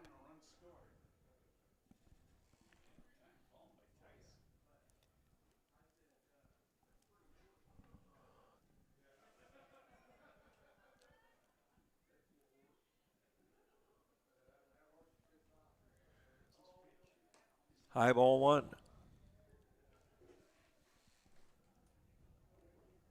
Thompson trying to add to a 6-2 lead here on the top of the 6th as they go for their 10th consecutive Region 2 title and look to defend their state championship 4 times over in Class B. 2-0 to Tice. Runner at first goes, others throw it back to the mound. Concede the stolen base for Loyland. If you're Thompson, you're going to kind of take that extra 90 feet and see if you can put something out in the outfield grass here for Tyson. Not plate 1, but plate 2. High 3-1. With third baseman Gavin Oster on deck for the Tommies.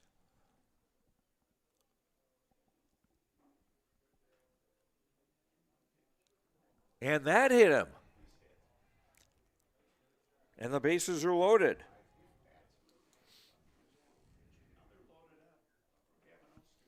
So Tice now at first, Loyland at second, and Michelson at third for third baseman Gavin Oster.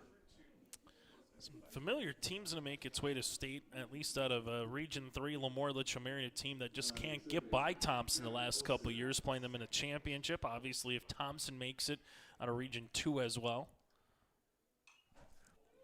Gavin Oster swings at the first pitch, fouls it off. Leshuk finding it for the out to retire the side. Thompson threatened in the 6th, but come up empty. No runs, no hits. 2 hit batters and a walk. No errors, and they leave the bases loaded. Thompson is stranded 9. After 5.5 on the Tim Kazed Seed Sales Golden Harvest scoreboard, Thompson 6, Hillsboro Central Valley 2 on YourLiveEvent.com. Your softball or baseball skills to the next level with personalized instruction from the professional staff at the Ball Yard. Their mission is to provide area players, young and old, the opportunity to improve their skills in a professional level facility and to provide a high level of instruction to youth players to help them achieve their goals at the Ball Yard. Come and visit the one place in the Fargo-Moorhead area where it's always summer. For more information, go online to fmballyard.com. That's fmballyard.com. Life moves fast, but your mind doesn't always have to. Practicing mindfulness, even for a minute, can help you stay calm and focused. Try noticing your breathing, paying attention to your surroundings, or taking a moment to reset before a test or a practice. Set goals that matter to you, celebrate small wins, and don't forget to take a break from screens. Your brain needs downtime just as much as your body does. Mental health isn't one big choice. It's a bunch of small ones you can make every day, and you're capable of all of them. Go Tommies! Hillsboro Central Valley with their top of the batting order coming up. Catcher Tyson Leshek, followed by shortstop Chase Hafley and first baseman Bryce Miller. Leshek bluffed a bump, but it's a strike. R.J. Anderson, a solid job on the mound. Breaking ball in for a strike. Nice shot. 0-2 to Leshek, who was hit by a pitch and scored in the first inning. Flat out deep to left in the third. Outside 1-2. Following this game, we will have the awards ceremony, presentation of the championship and runner-up trophies. Grounded foul down the third baseline, still 1-2. We'll also have the announcement of the All-Region 2 team. That is a talk about the season, not an all-tournament team. And the coach of the year and the senior athlete of the year. Anderson's 1-2. Line foul by millimeters. There's been two that have been hit down the third baseline today for the Burros that have just gone foul from earlier in the game, Joe, in that first when they had a couple of runners on. Eventually did come in to score, but that one was, as you kind of said, by Leshek, just golfed and just didn't miss by too much. And Leshek had ran to second. They looked over the umpire and was like, what? That wasn't fair? Still 1-2 to Tyson Leshek. Tyson will be going to the University of North Dakota in the fall and study commercial aviation.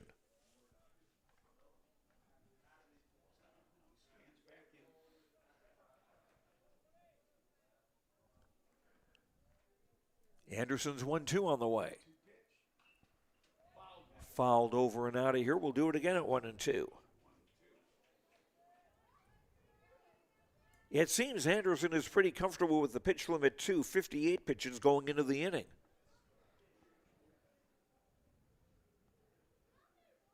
The 1-2 again. Chopped foul down the third baseline. Still 1-2. For the Burros, the question is against Anderson, can they get consecutive guys on here, Joe? The only time they did was in that first inning with Leshek with the hit by pitch and Hafley with a walk.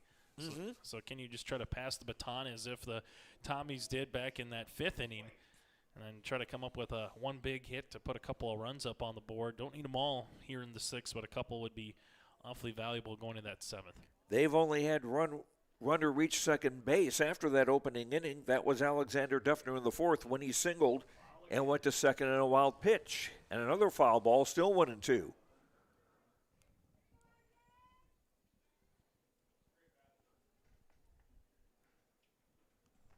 Overcast day, a little windy.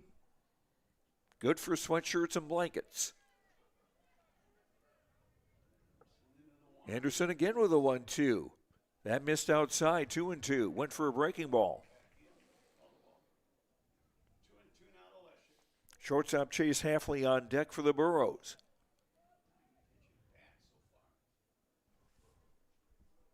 The 2-2. Swing and a miss, strike three.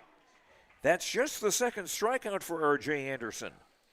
One up and one down for the Burros in the bottom of the 6th. Yeah, long battle between Anderson and Lushik, and R.J. Anderson eventually wins it after Lushik fouled off a 4-5 in a row there for HCV.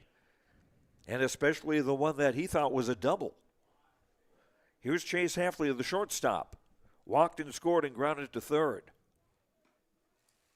That got the outside corner, strike one. Thompson, outfielder, playing deep.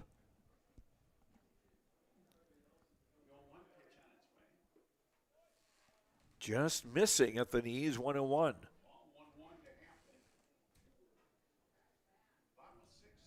Six runs, 11 hits, no errors for Thompson. Hillsboro Central Valley, 2 runs, 2 hits, and no errors.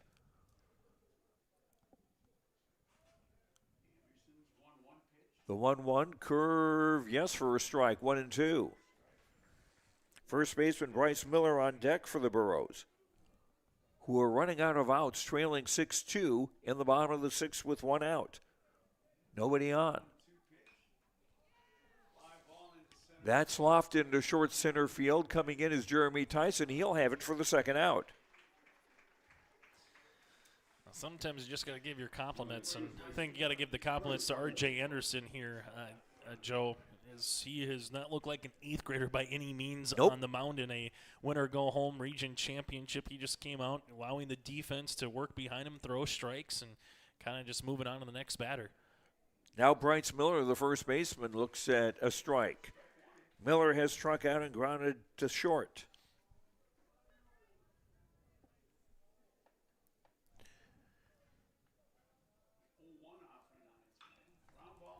Grounded foul on the third base line as Anderson went inside. 0-2 now to Miller.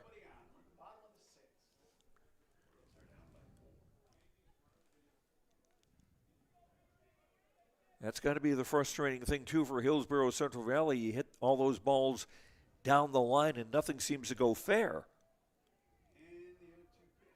Inside, 1-2.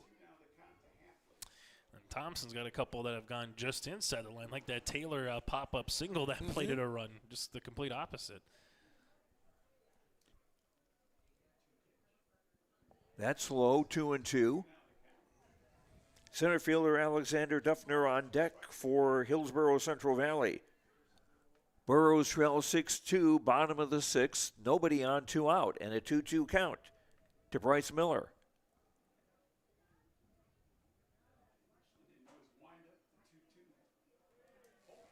Inside, 3-2.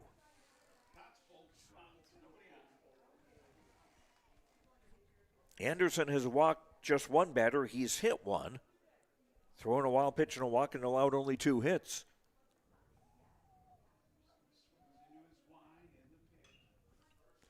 Swung on, hit in the air to the right side in foul territory and lands in the bullpen. Anderson getting close to 80 pitches now in terms of this inning, but still's got a lot to work with for what he has. To get 120 in the game, Joe. So if you say you get this guy out, you'll have 40 to work with in the 7th to try to finish and close the door.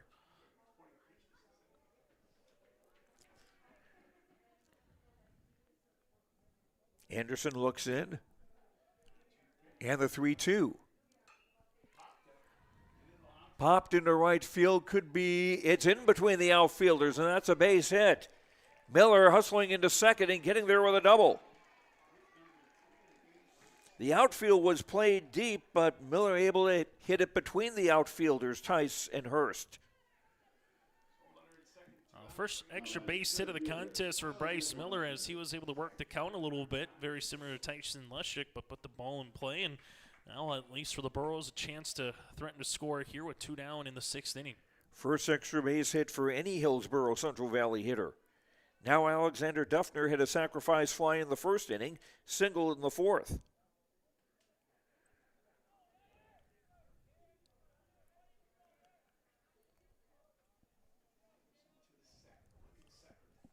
Anderson throws a curve in for a strike, 0-1.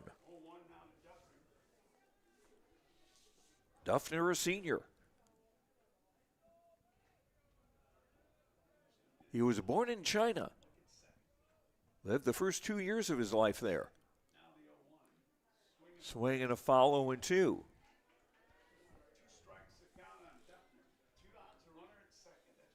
Miller at second, 2 out. Hillsboro Central Valley trailing 6-2. They've never led in this game. They were tied at 2 after the first inning.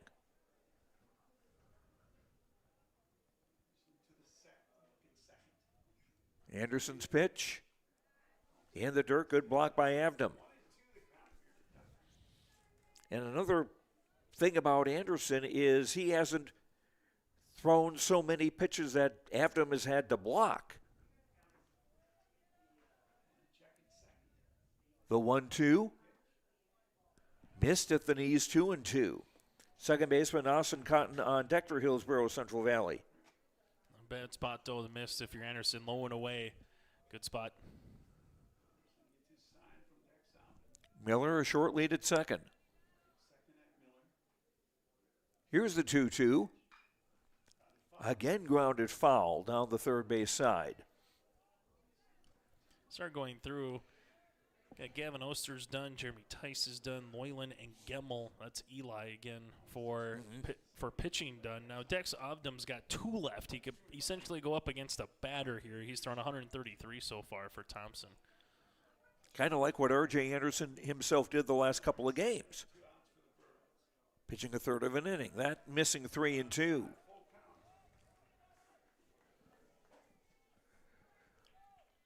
Burrows down 6-2, a runner at second and 2 out in the bottom of the 6th. This is a 7-inning game. Anderson looking at second. Swung on, hit in the air out of here. We'll do it again at 3-2. Burrows, this is the most we've kind of seen him work in an at-bat against Anderson with multiple batters in a half inning here for HCV. 5 is the most he's faced in an inning, and that was the first. And now time called by Duffner. Similar with Leshek, similar to Miller. Now here for Duffner, a lot of foul pitches. Seen a lot here against Anderson, third time through the lineup card. Anderson will look at second. Caught the inside corner. Strike 3, the third strikeout by R.J. Anderson. So Hillsboro Central Valley in the 6th. No runs, 1 hit, no errors, 1 left. The Burros have stranded 2. 6 complete on the Tim Cazette Seed Sales Golden Harvest scoreboard.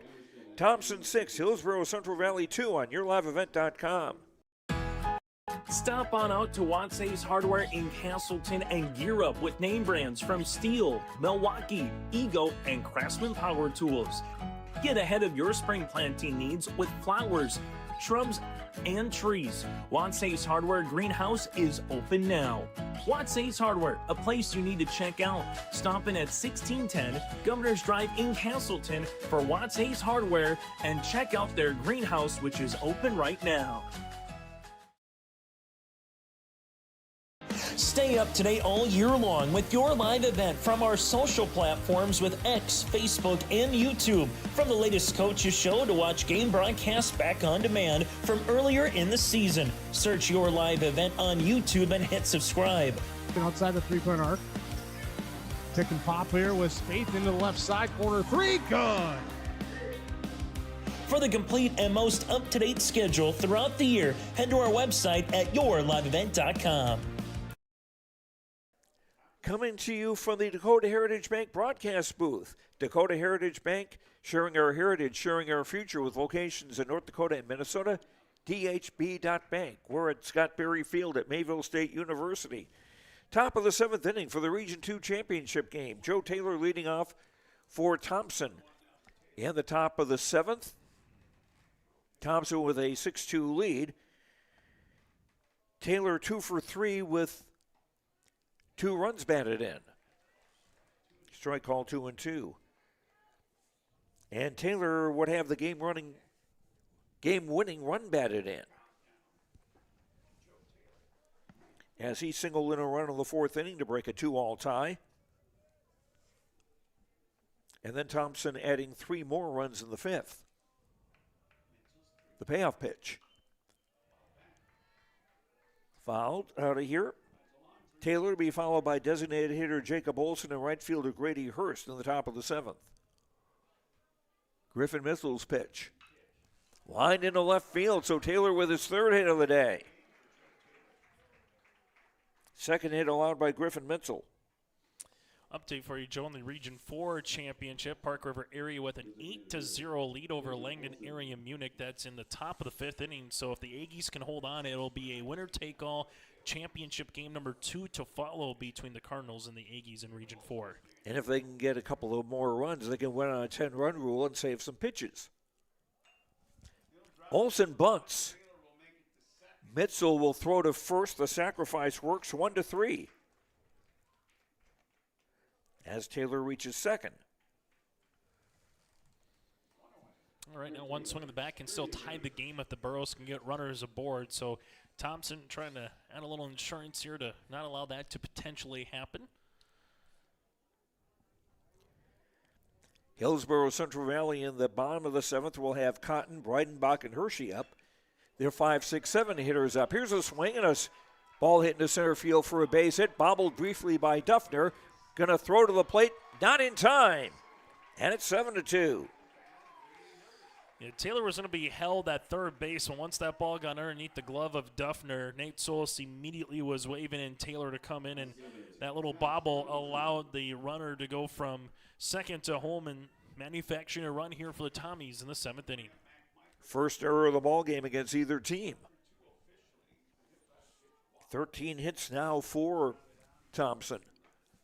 And the first pitch to left fielder Mac Michelson is ball 1. Mac singled and scored, grounded to short, was hit by a pitch and scored, and walked. 1 for 2 officially. And that's grounded fair down the third base line. Hurst will come to a skidding stop at 2nd. So runners at 1st and 2nd with 1 out now for Thompson as they look to add to a 7-2 lead.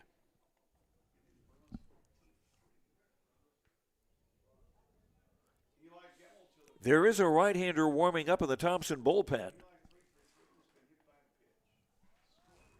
And a bunt foul by Gemmel. Eli has doubled and scored, singled twice, and was hit by a pitch. So a perfect 3 for 3 day for the Thompson shortstop. Bluff to bunt again. Pitches outside 1-1.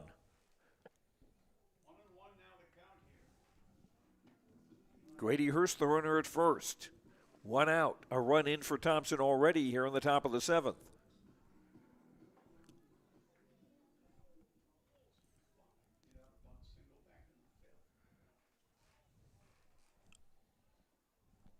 Mitchell out of the stretch. Fastball outside. You're not bunting that unless you got a 10-foot pole. And the count is 3-1. And if you're Mitchell right now, if he's going to give you the out, you almost got to just make sure you find the strike zone as it currently stands. And now with the pitch and where the count is, for Nate Solis going to call it time and probably allow Gemmel to talk it over and see if you want to swing away here and put the ball in play, or possibly just force Mitchell to deliver a strike and see if he can get to Dex with the bases loaded potentially here, Joe, for the Tommies. Mitchell came in to pitch in the 5th inning. He's allowed 4 hits, 1 run, 1 walk, 1 strikeout, and he's hit 2 batters. And those 2 were in the 6th inning and almost got him into trouble, but the Burros were able to get their way out of it.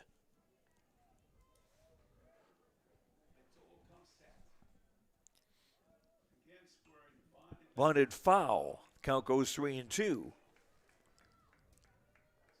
As Miller at first base was charging in, the bunt probably off with 2 strikes.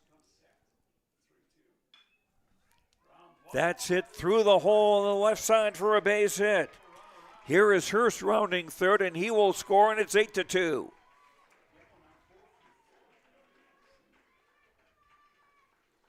Gemmel with his 4th hit of the day as Hurst scores from 2nd, and Michelson pulls up at 2nd. look up. 15 hits here for Thompson, and a really good at-bat for Gemmel after looking to bunt to move the runners. Got it to a 3-2 counter after he bunted it back off, and Abel Halfley trying to keep the runner close at second base. Joe, that just opened up a little bit more of a gap there between the second and third base. Dex Avdom, the catcher, looks at strike one. Fastball inside 1-1. Dex with a 2-run single in the first inning. An infield single in the third. Reached on a fielder's choice and scored in the fifth. Fly to right in the sixth. Good block by Leshek. 1-1. Michelson at second. Gemmel at first. 1 out. 2 runs in here for Thompson on the top of the seventh. They're up 8-2. And 3 outs away from winning the Region 2 championship. Grounded to first. Mitzel hustles. Whoops. Ball thrown away. And here comes a run. It's 9-2. Michelson hustling from second and Gemmel going to third. Yeah, going to be a throw in error there by Miller as he was trying to give it to Mitzel, but just couldn't really allow Mitzel to go make the play and try to make a good one. And then also because Leshek had to stay at home, couldn't immediately go and field it in terms of the help there, Joe, because he had a runner over at third base. So Thompson just doing a little bit of everything right now here in the top of the seventh inning. Here is Caden Loyland, the first baseman, fouls it out of here, strike one. He's popped to the pitcher, fly to right, been hit by a pitch and scored, and reached on a fielder's choice. Officially 0 for 3. And he got hit. 6 hit batters by Hillsboro Central Valley pitchers, and the bases are loaded. The third that Mitzel himself is hit. And Coach Benjamin Strand coming to the mound for Hillsboro Central Valley. We're going to have a change. And this is brought to you by Chris Moe, Nodak Insurance, your agent with answers in Grand Forks and Nelson County. We're in the top of the seventh inning, 1 out. Bases loaded, 3 runs in for Thompson, and they lead Hillsboro Central Valley 9-2 on YourLiveEvent.com. For Auto Body and Glass in Grand Forks, they make sure your vehicle gets the best standard of care to get it back on the road as quickly as possible. Lonnie and his team are some of the most highly trained in the industry. With state-of-the-art technology and superior products, your vehicle will leave in great condition. With their drive-in claims area, the process is smooth and easy. Let Abra Auto Body and Glass in Grand Forks provide you and your vehicle with premium care and attention. Open 8 to 5:30 Monday through Friday. Abra Auto Body and Glass of Grand Forks. If you can dream it up, we can make it a reality. Hello, this is Jonathan Olson with Greenworks Landscaping and Fencing. We can offer you a complete package when it comes to an external look to your property. Paver patios, outdoor kitchens, retaining walls, or fencing. We offer you all that and more.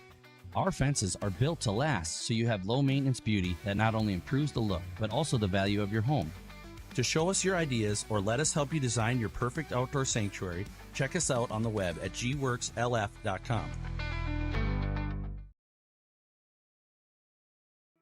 Goose River Bank is here for the communities we serve, building relationships that last a lifetime, serving the strong Red River Valley and beyond. We are your neighbors, friends, and family, committed to providing everything from everyday personal banking to loans for your farm or business. Visit one of our locations in Mayville, Hillsboro, or Hatton, or reach out and we'll happily come to you, because it's the neighborly thing to do. Goose River Bank. Strong bank, strong communities. Austin Cotton is the new pitcher for Thompson. This pitching change brought to you by Chris Moan, Nodak Insurance. Chris Moan, your agent with answers in Grand Forks and Nelson County. Austin Cotton moving from second base to the mound. And Matthew Hershey coming in from right field to play second base. Griffin Mitzel going back to the outfield to play left, and we have Hunter Kleckner, a junior, coming into the game, and he will play right field, then replacing Brayton Chenault.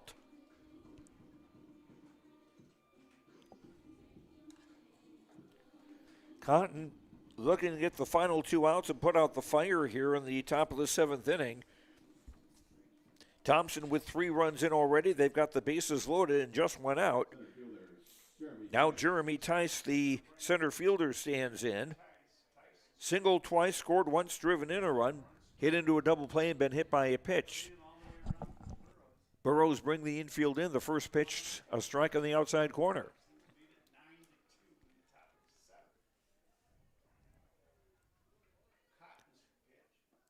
Cotton's next pitch, low, 1-1. Tice, one of those 3 seniors that doesn't want to see the streak end on their watch, Joe, to make it to a state tournament.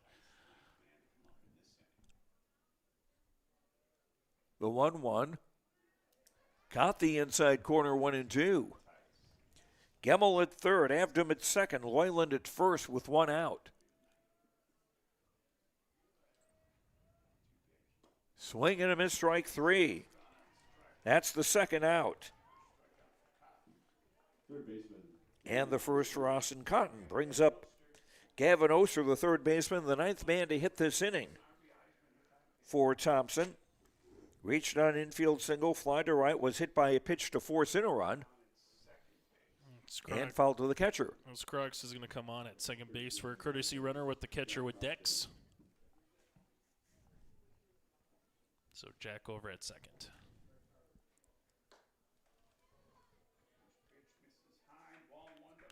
Jack Krogstad, is that? Yep. Okay. Here's a swing and a drive into left field, and that'll hold up for Mitzel to make the catch and retire the side. For the second straight inning, Thompson bats around. This time they get 3 runs. On 4 hits, 1 error, and they leave the bases loaded. Thompson has stranded a dozen. We go to the bottom of the 7th on the Tim Gazette Seed Sales Golden Harvest scoreboard in this Region 2 championship game. Thompson 9, Hillsboro Central Valley 2 on yourliveevent.com. Plains Fireworks and Sports Collectibles Hillsboro. Fireworks and sports stuff in the same store? That's right. Great Plains Fireworks and Sports Collectibles Hillsboro. Come in and browse the sports cards and memorabilia and fireworks at the same time. Unopened packs and boxes of sports cards plus pre-owned cards as well. Jersey swatch autograph cards, lots of Twins, Vikings, Wolves, Wild, Lynx, and North Stars memorabilia, bobbleheads, caps, and more. Call anytime 701-436-6140. Great Plains Fireworks and Sports Collectibles Hillsboro.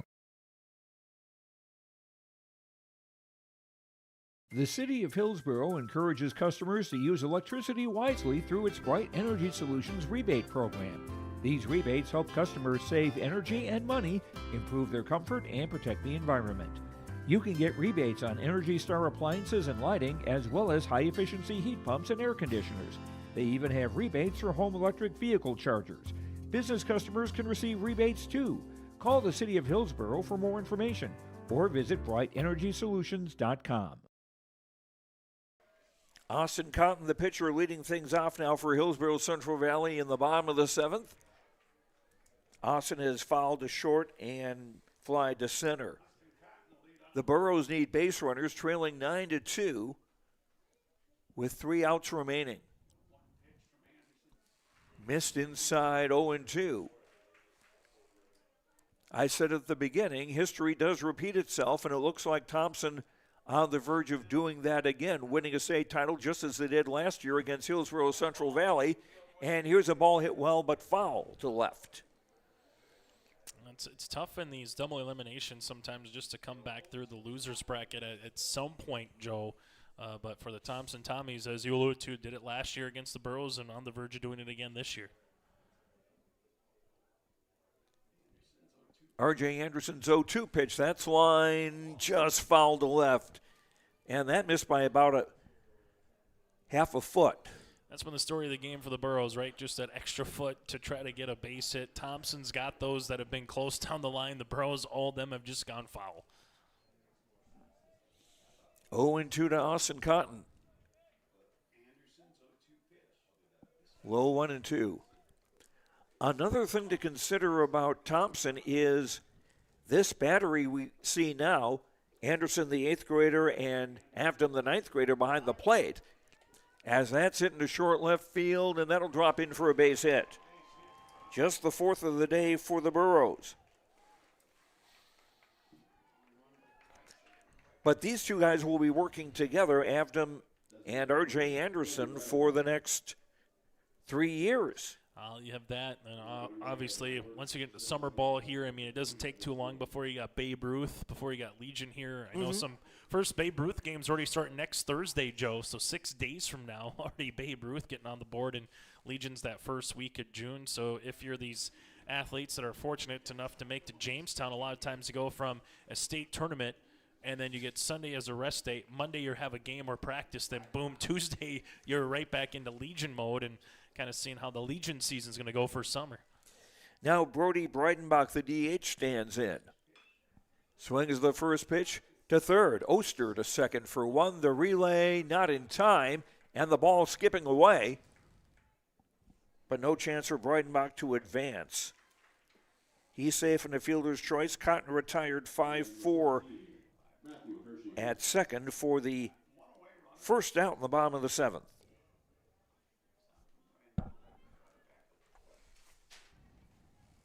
Anderson's allowed 4 hits, 2 runs, walked 1, struck out 3, hit a batter, thrown a wild pitch, and committed a balk. Outside to Matthew Hershey. Ball 1. Matthew has grounded to short, grounded to third, and a nice play by Gavin Oster back in the 5th inning.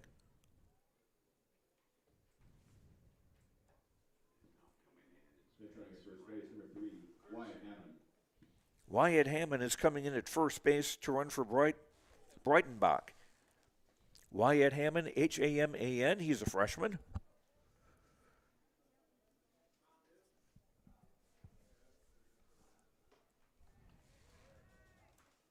Missed 2-0.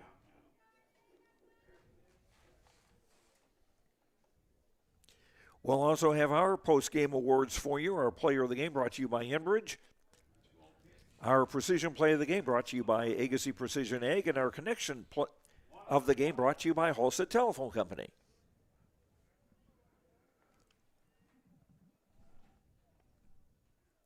The 2-1 to Hershey. Leans back, it's 3-1.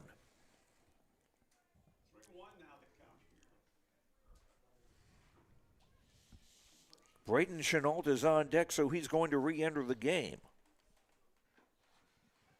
Strike called 3-2.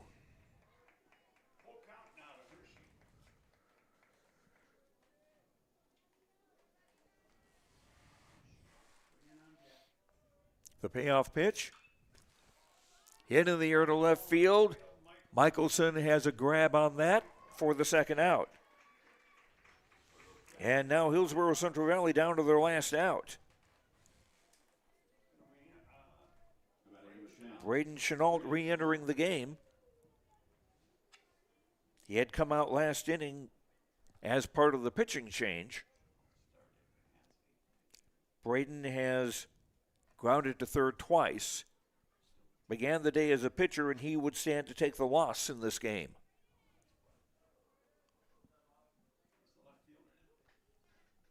R.J. Anderson's pitch. Swing and a miss, strike 1.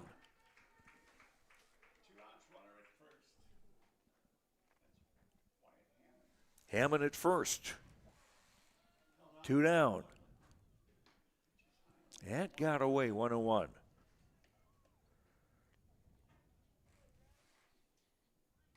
Anderson, I think, at 100 pitches by now. We're just crossing that threshold. Low, 2-1. And a nice stop by Avdom. Keeping the low pitch from getting away. That's grounded to short. Eli Gemmel will throw to first, and the Thompson Tommies repeat as Region 2 champions. That's the ball game. Final score, Thompson 9, Hillsboro Central Valley 2. Hillsboro Central Valley in the 7th. No runs, 1 hit, no errors, 1 left. They've stranded 3. The final on the Tim Cazette Seed Sales Golden Harvest Scoreboard. Thompson 9, Hillsboro Central Valley 2. We'll come back and wrap things up here. We'll also have Chase Miller going downstairs to get some post-game interviews, and we'll hear the post-game award, the Region 2 awards for the season, when we come back in a moment on YourLiveEvent.com. Our heritage, sharing our future. Choosing the right bank for your financial needs can be challenging with the many choices available. Dakota Heritage Bank is pleased you're interested in knowing more about what they can do for you. The Dakota Heritage Bank community bank setting is a strong advantage they have over larger, less personal banks. Customers are more than account numbers, they are friends and neighbors. Working together, Dakota Heritage Bank, member FDIC, equal housing lender. At Enbridge, we're focused on relationships. 23 Canadian First Nation and Métis communities now own an equity stake in Enbridge Athabasca Pipelines. In Minnesota, Enbridge has spent $450 million and counting with Native-owned companies and in wages to tribal members working on Line 3. Every day brings new collaborations, partnerships, and possibilities. Learn more at Enbridge.com. Life moves fast, but your mind doesn't always have to. Practicing mindfulness, even for a minute, can help you stay calm and focused. Try noticing your breathing, paying attention to your surroundings, or taking a moment to reset before a test or a practice. Set goals that matter to you, celebrate small wins, and don't forget to take a break from screens. Your brain needs downtime just as much as your body does. Mental health isn't one big choice. It's a bunch of small ones you can make every day, and you're capable of all of them. Go Tommies! Homegrown Local Radio is now worldwide with 24-hour streaming. Download the RJ Radio app to hear local voices from local radio with KRJB, KRJM, and KKCQ 24 hours a day from anywhere. You can listen to your favorite programs like the RJ Family Morning Show, local news, farm markets, music, high school sports, church services, more from anywhere. KRJB, KRJM, and 96.7 KKCQ is streaming on the RJ Radio app. Download it to your device and take us with you wherever you go. Farming today doesn't always feel the same way it used to. Then again, some of it feels all the same. Maybe it isn't so much the jobs that changed, but how they get done. Now that's a different story. Everything got bigger and smaller at the same time. Insurance, accounting, and taxes can get complicated, so you need someone who's looking to keep every dollar possible in your pocket. Ag Country. Goose River Bank is here for the communities we serve, building relationships that last a lifetime, serving the strong Red River Valley and beyond. We are your neighbors, friends, and family, committed to providing everything from everyday personal banking to loans for your farm or business. Visit one of our locations in Mayville, Hillsboro, or Hatton, or reach out and we'll happily come to you, because it's the neighborly thing to do. Goose River Bank, strong communities. The award ceremony beginning very quickly here. Austin Cotton receiving honorable mention. Caden Loyland honorable mention. Eli Gemmel of Thompson. This is not an all-tournament team. This is for the work during the regular season. And our post-game show brought to you by the Norman County Raceway. Check the World of Outlaws late models. Tuesday, June 30th in Ada. Tickets now available at normancountyraceway.com. John Molina of Nelson County, Midkota.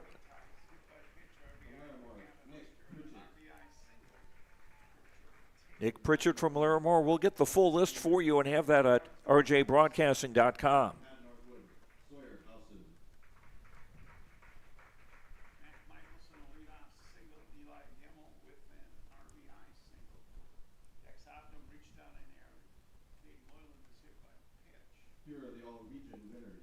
Now the all-region winners.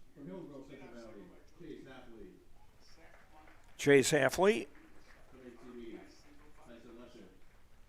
Also from the Burrows, Tyson Lushik. And Alexander Duffner. Bryce Miller. Sawyer McGillis of Mayport CG. And Easton Hansen. And Caden Hogfuss. From Thompson, Dex Abdom. Dex Abdom, all region. And Jeremy Tice. From Maple River, McCoy Bierke. McCoy Bierke from Maple River. Brody Rainsbury. Brody Rainsbury from Nelson County, Dakota. I didn't catch the name. Keegan Schrader from Hatton Northwood. I didn't catch the name of the Larimore gentleman. Again, we'll get that full list to you and have it on rjbroadcasting.com.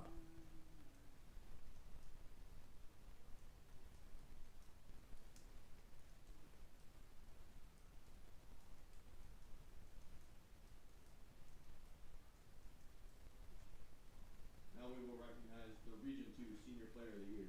This player will be recognized and will be eligible to win the North Dakota State. The Region 2 Senior of the Year now to be announced.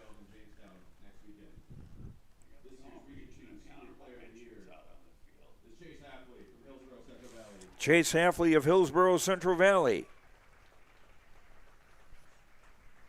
Congratulations to Chase.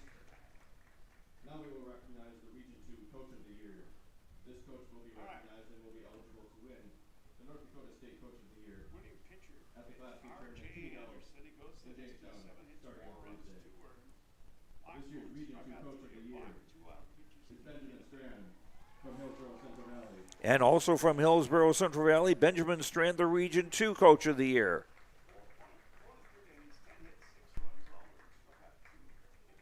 And he'll be getting that award from Dave Nelson, the Activities Director for Hillsboro Central Valley.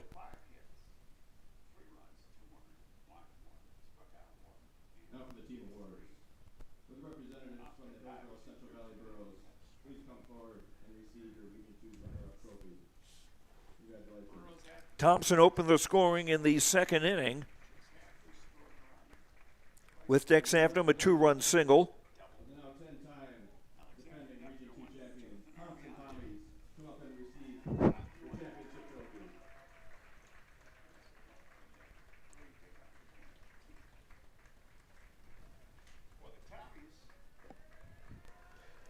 And something the Thompson Tommies are used to, grabbing a trophy and celebrating with it.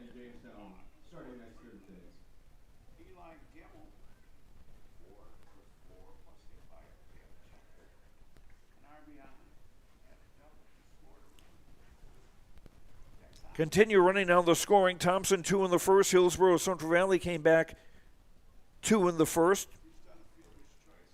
It stayed tied at 2 until the fourth inning when, with one out, Joe Taylor singled to bring in a runner from third base, Jeremy Tice. That made it 3-2.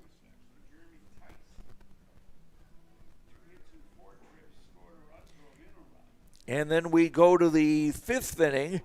Thompson put the game away, basically batting around, scoring 3 times, and then adding 3 more runs in the seventh. All right, Joe. And Chase Miller is downstairs. Let me see if I can. Oh, yes, I can. There you are. Perfect.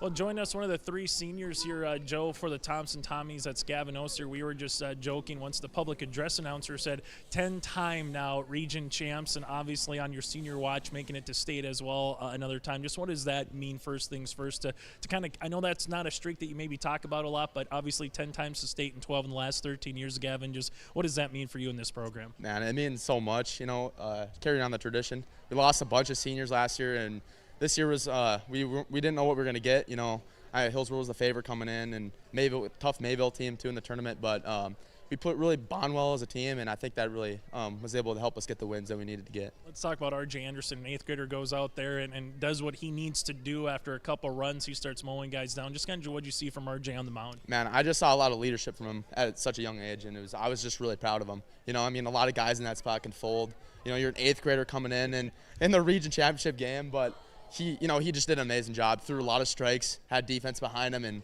I'm just so proud of him.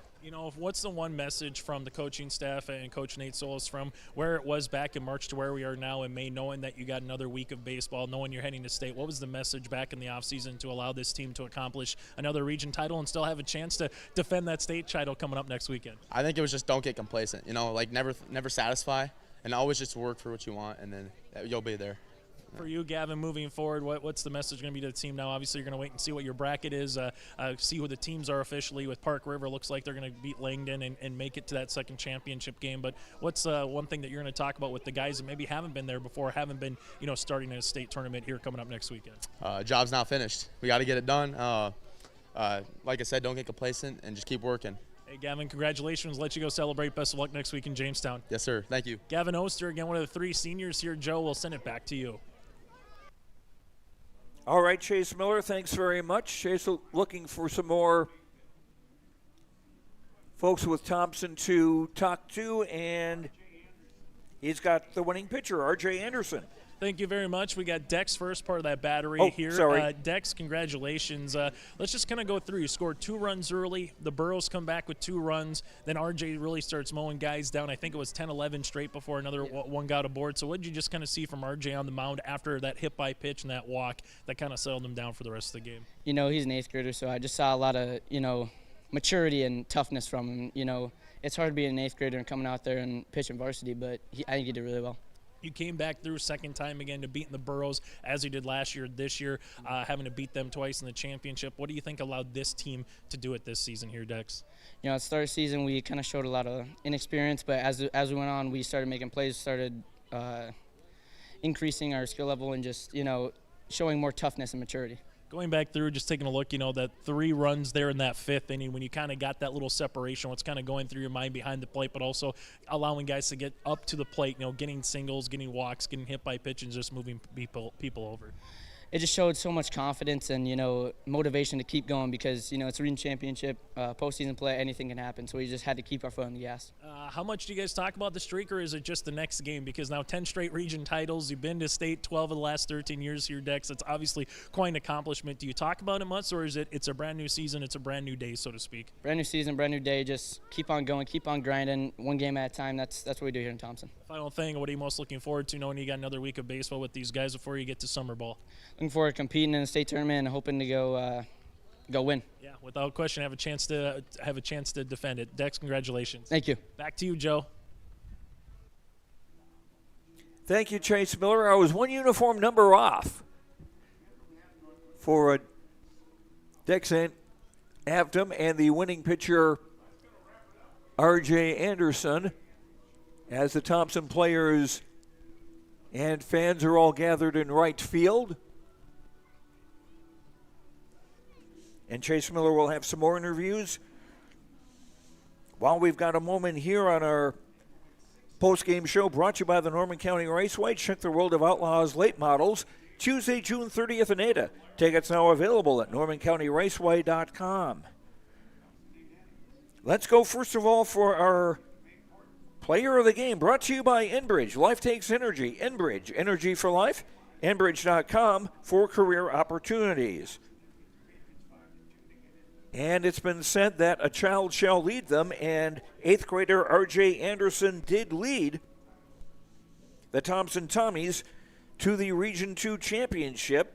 The 8th grader allowed 4 hits, 2 runs, 1 walk, 3 strikeouts.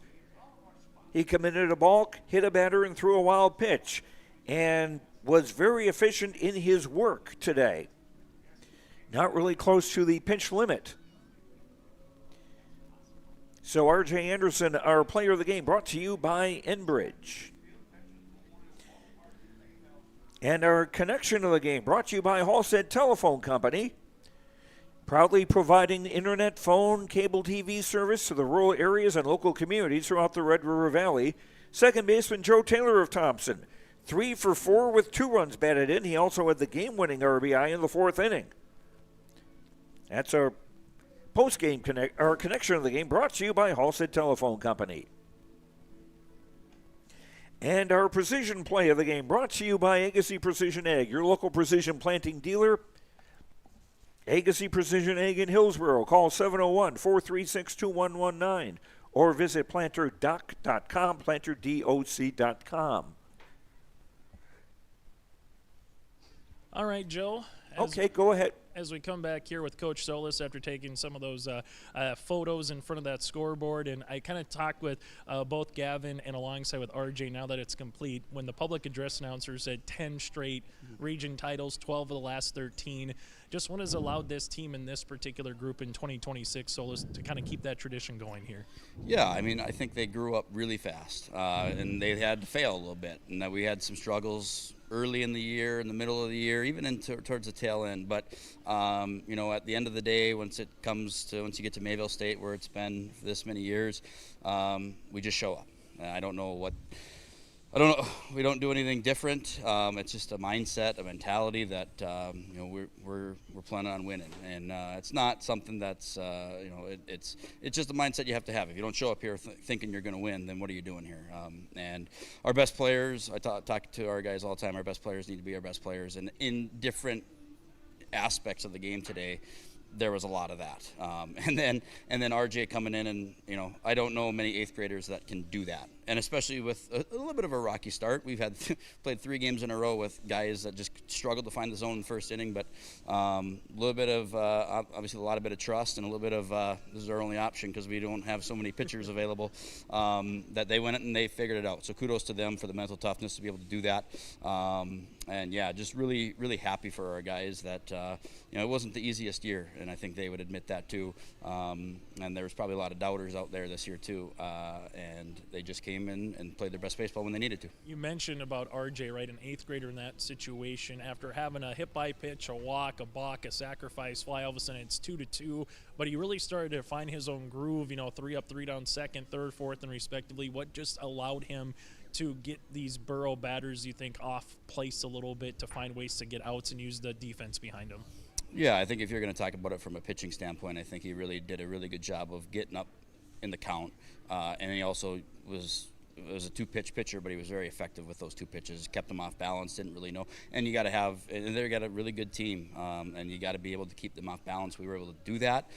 Defense made some great, phenomenal plays behind them, which is what you have to have. And that was the really shaky part of what we were, you know, kind of probably concerned about going into this tournament was we're just not making the plays that we need to. We're giving a lot of extra outs, and then that's what's really killing us. And you hunker down and you find a way, and that's what we did today. I'll ask you about the seniors here because they keep the streak going, right, with Joseph Taylor, with Jeremy Tyson alongside with them, with Gavin Oster. Just what are those 3 guys this year just keeping the winning streak, so to speak, of a region title, but more importantly representing Thompson in a good way and finding a way to play another week of baseball here at the varsity level? Yeah, I think it goes when you watch and you learn, and they didn't play all the time. You know, there's 2 guys that didn't really have a lot of varsity experience. Jeremy obviously has, but Gavin and Joe, they came in and continuously got better throughout the year, and we're able to make winning plays. Joe's really fun to watch on the bases. He's aggressive. Gavin made a lot of really nice plays for us at third. Obviously pitched a really good game against Mayville. So they did it in a variety of ways, and that's what you want for a program is a healthy class followed by a healthy class, and you just keep stacking it. And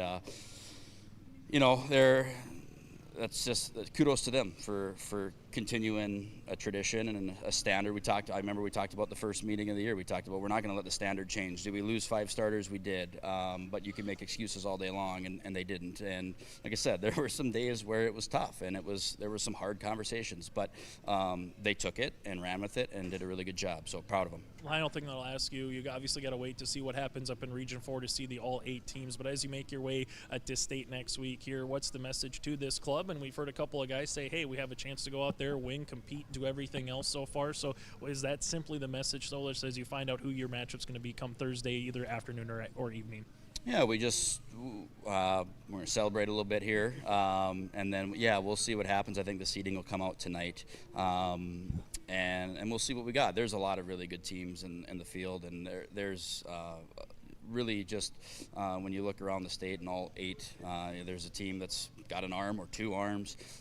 So you're just going to have to go, but we can our job is to scout and game plan and figure out a position to put our guys in to have success, and their job is to go play. And they've answered all of those questions and doubters this week, and now it's about using that confidence and going. We were one inning away from not even getting into the double elimination portion of this tournament, and then now we're here. So it's been a crazy week, obviously with the weather, but you celebrate, you take the positives, you learn from the negatives, which what we've done all year, and you go to Jamestown, and after three good practices is what we'll have, and you see where we're at, and that's all you can ask. Hey, Nate, as always, thanks so much for your time. Best of luck next week in the Buffalo City. Thanks for the coverage this week. That again, Nate Solis, head coach for the Thompson. Tommy's back to you, Joe.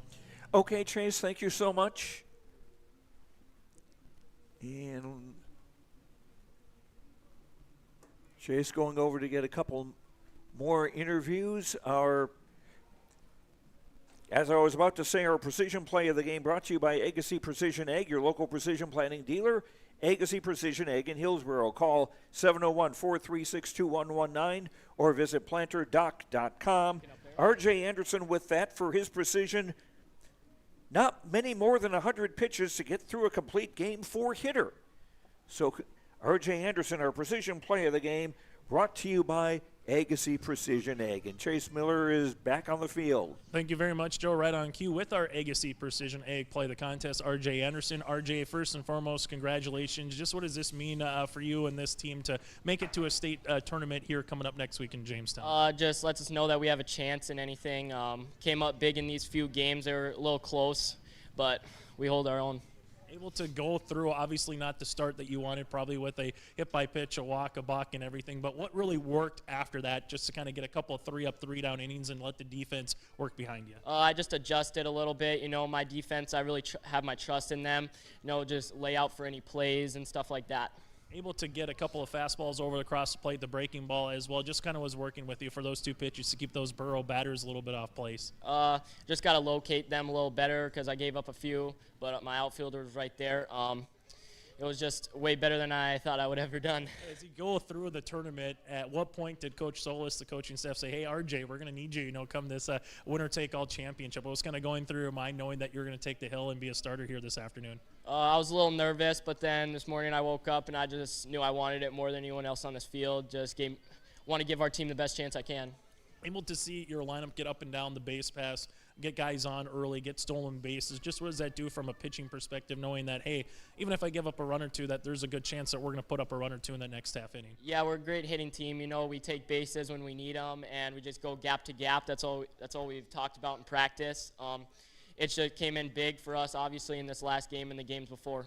Final thing for you, RJ, what are you most looking forward to once you get out to Jack Brown here at a state tournament next Thursday through Saturday? The hotel room. I like it. RJ, congratulations on the win. Best of luck next week. Hey, thank you. Again, winning pitcher for the Tommies, that is RJ Anderson. Okay, thanks very much, Chase Miller.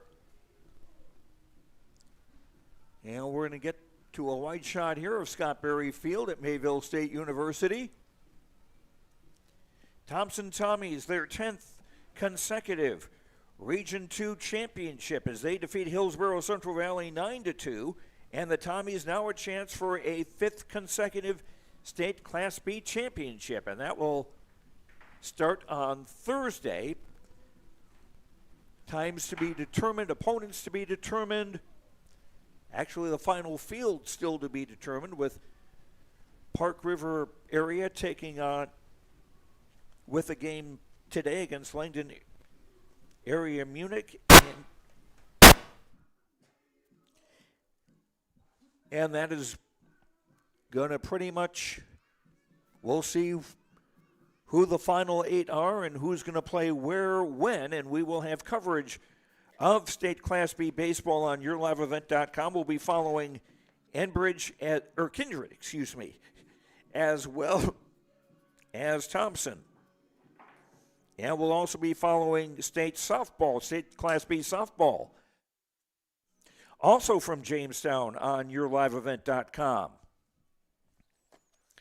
So that is going to do it for us here from Mayville State University.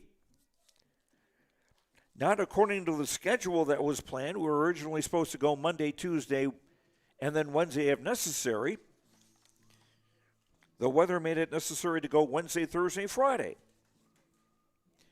Thanks very much to the Mayville State people here. Thanks also for the folks at Larimore who run the Region Baseball Tournament. Thanks very much also to all of our sponsors. If you get a chance, stop by and say thank you. And that you appreciate them allowing us to bring you high school sports on YourLiveEvent.com. And thanks to you for watching. We hope you enjoyed the broadcast. For Chase Miller, I'm Joe Lancello. The final again here. Thompson advancing to the Class B State Baseball Tournament. Thompson 9, Hillsboro Central Valley 2. Enjoy your weekend. We'll talk to you later. Good night, everyone.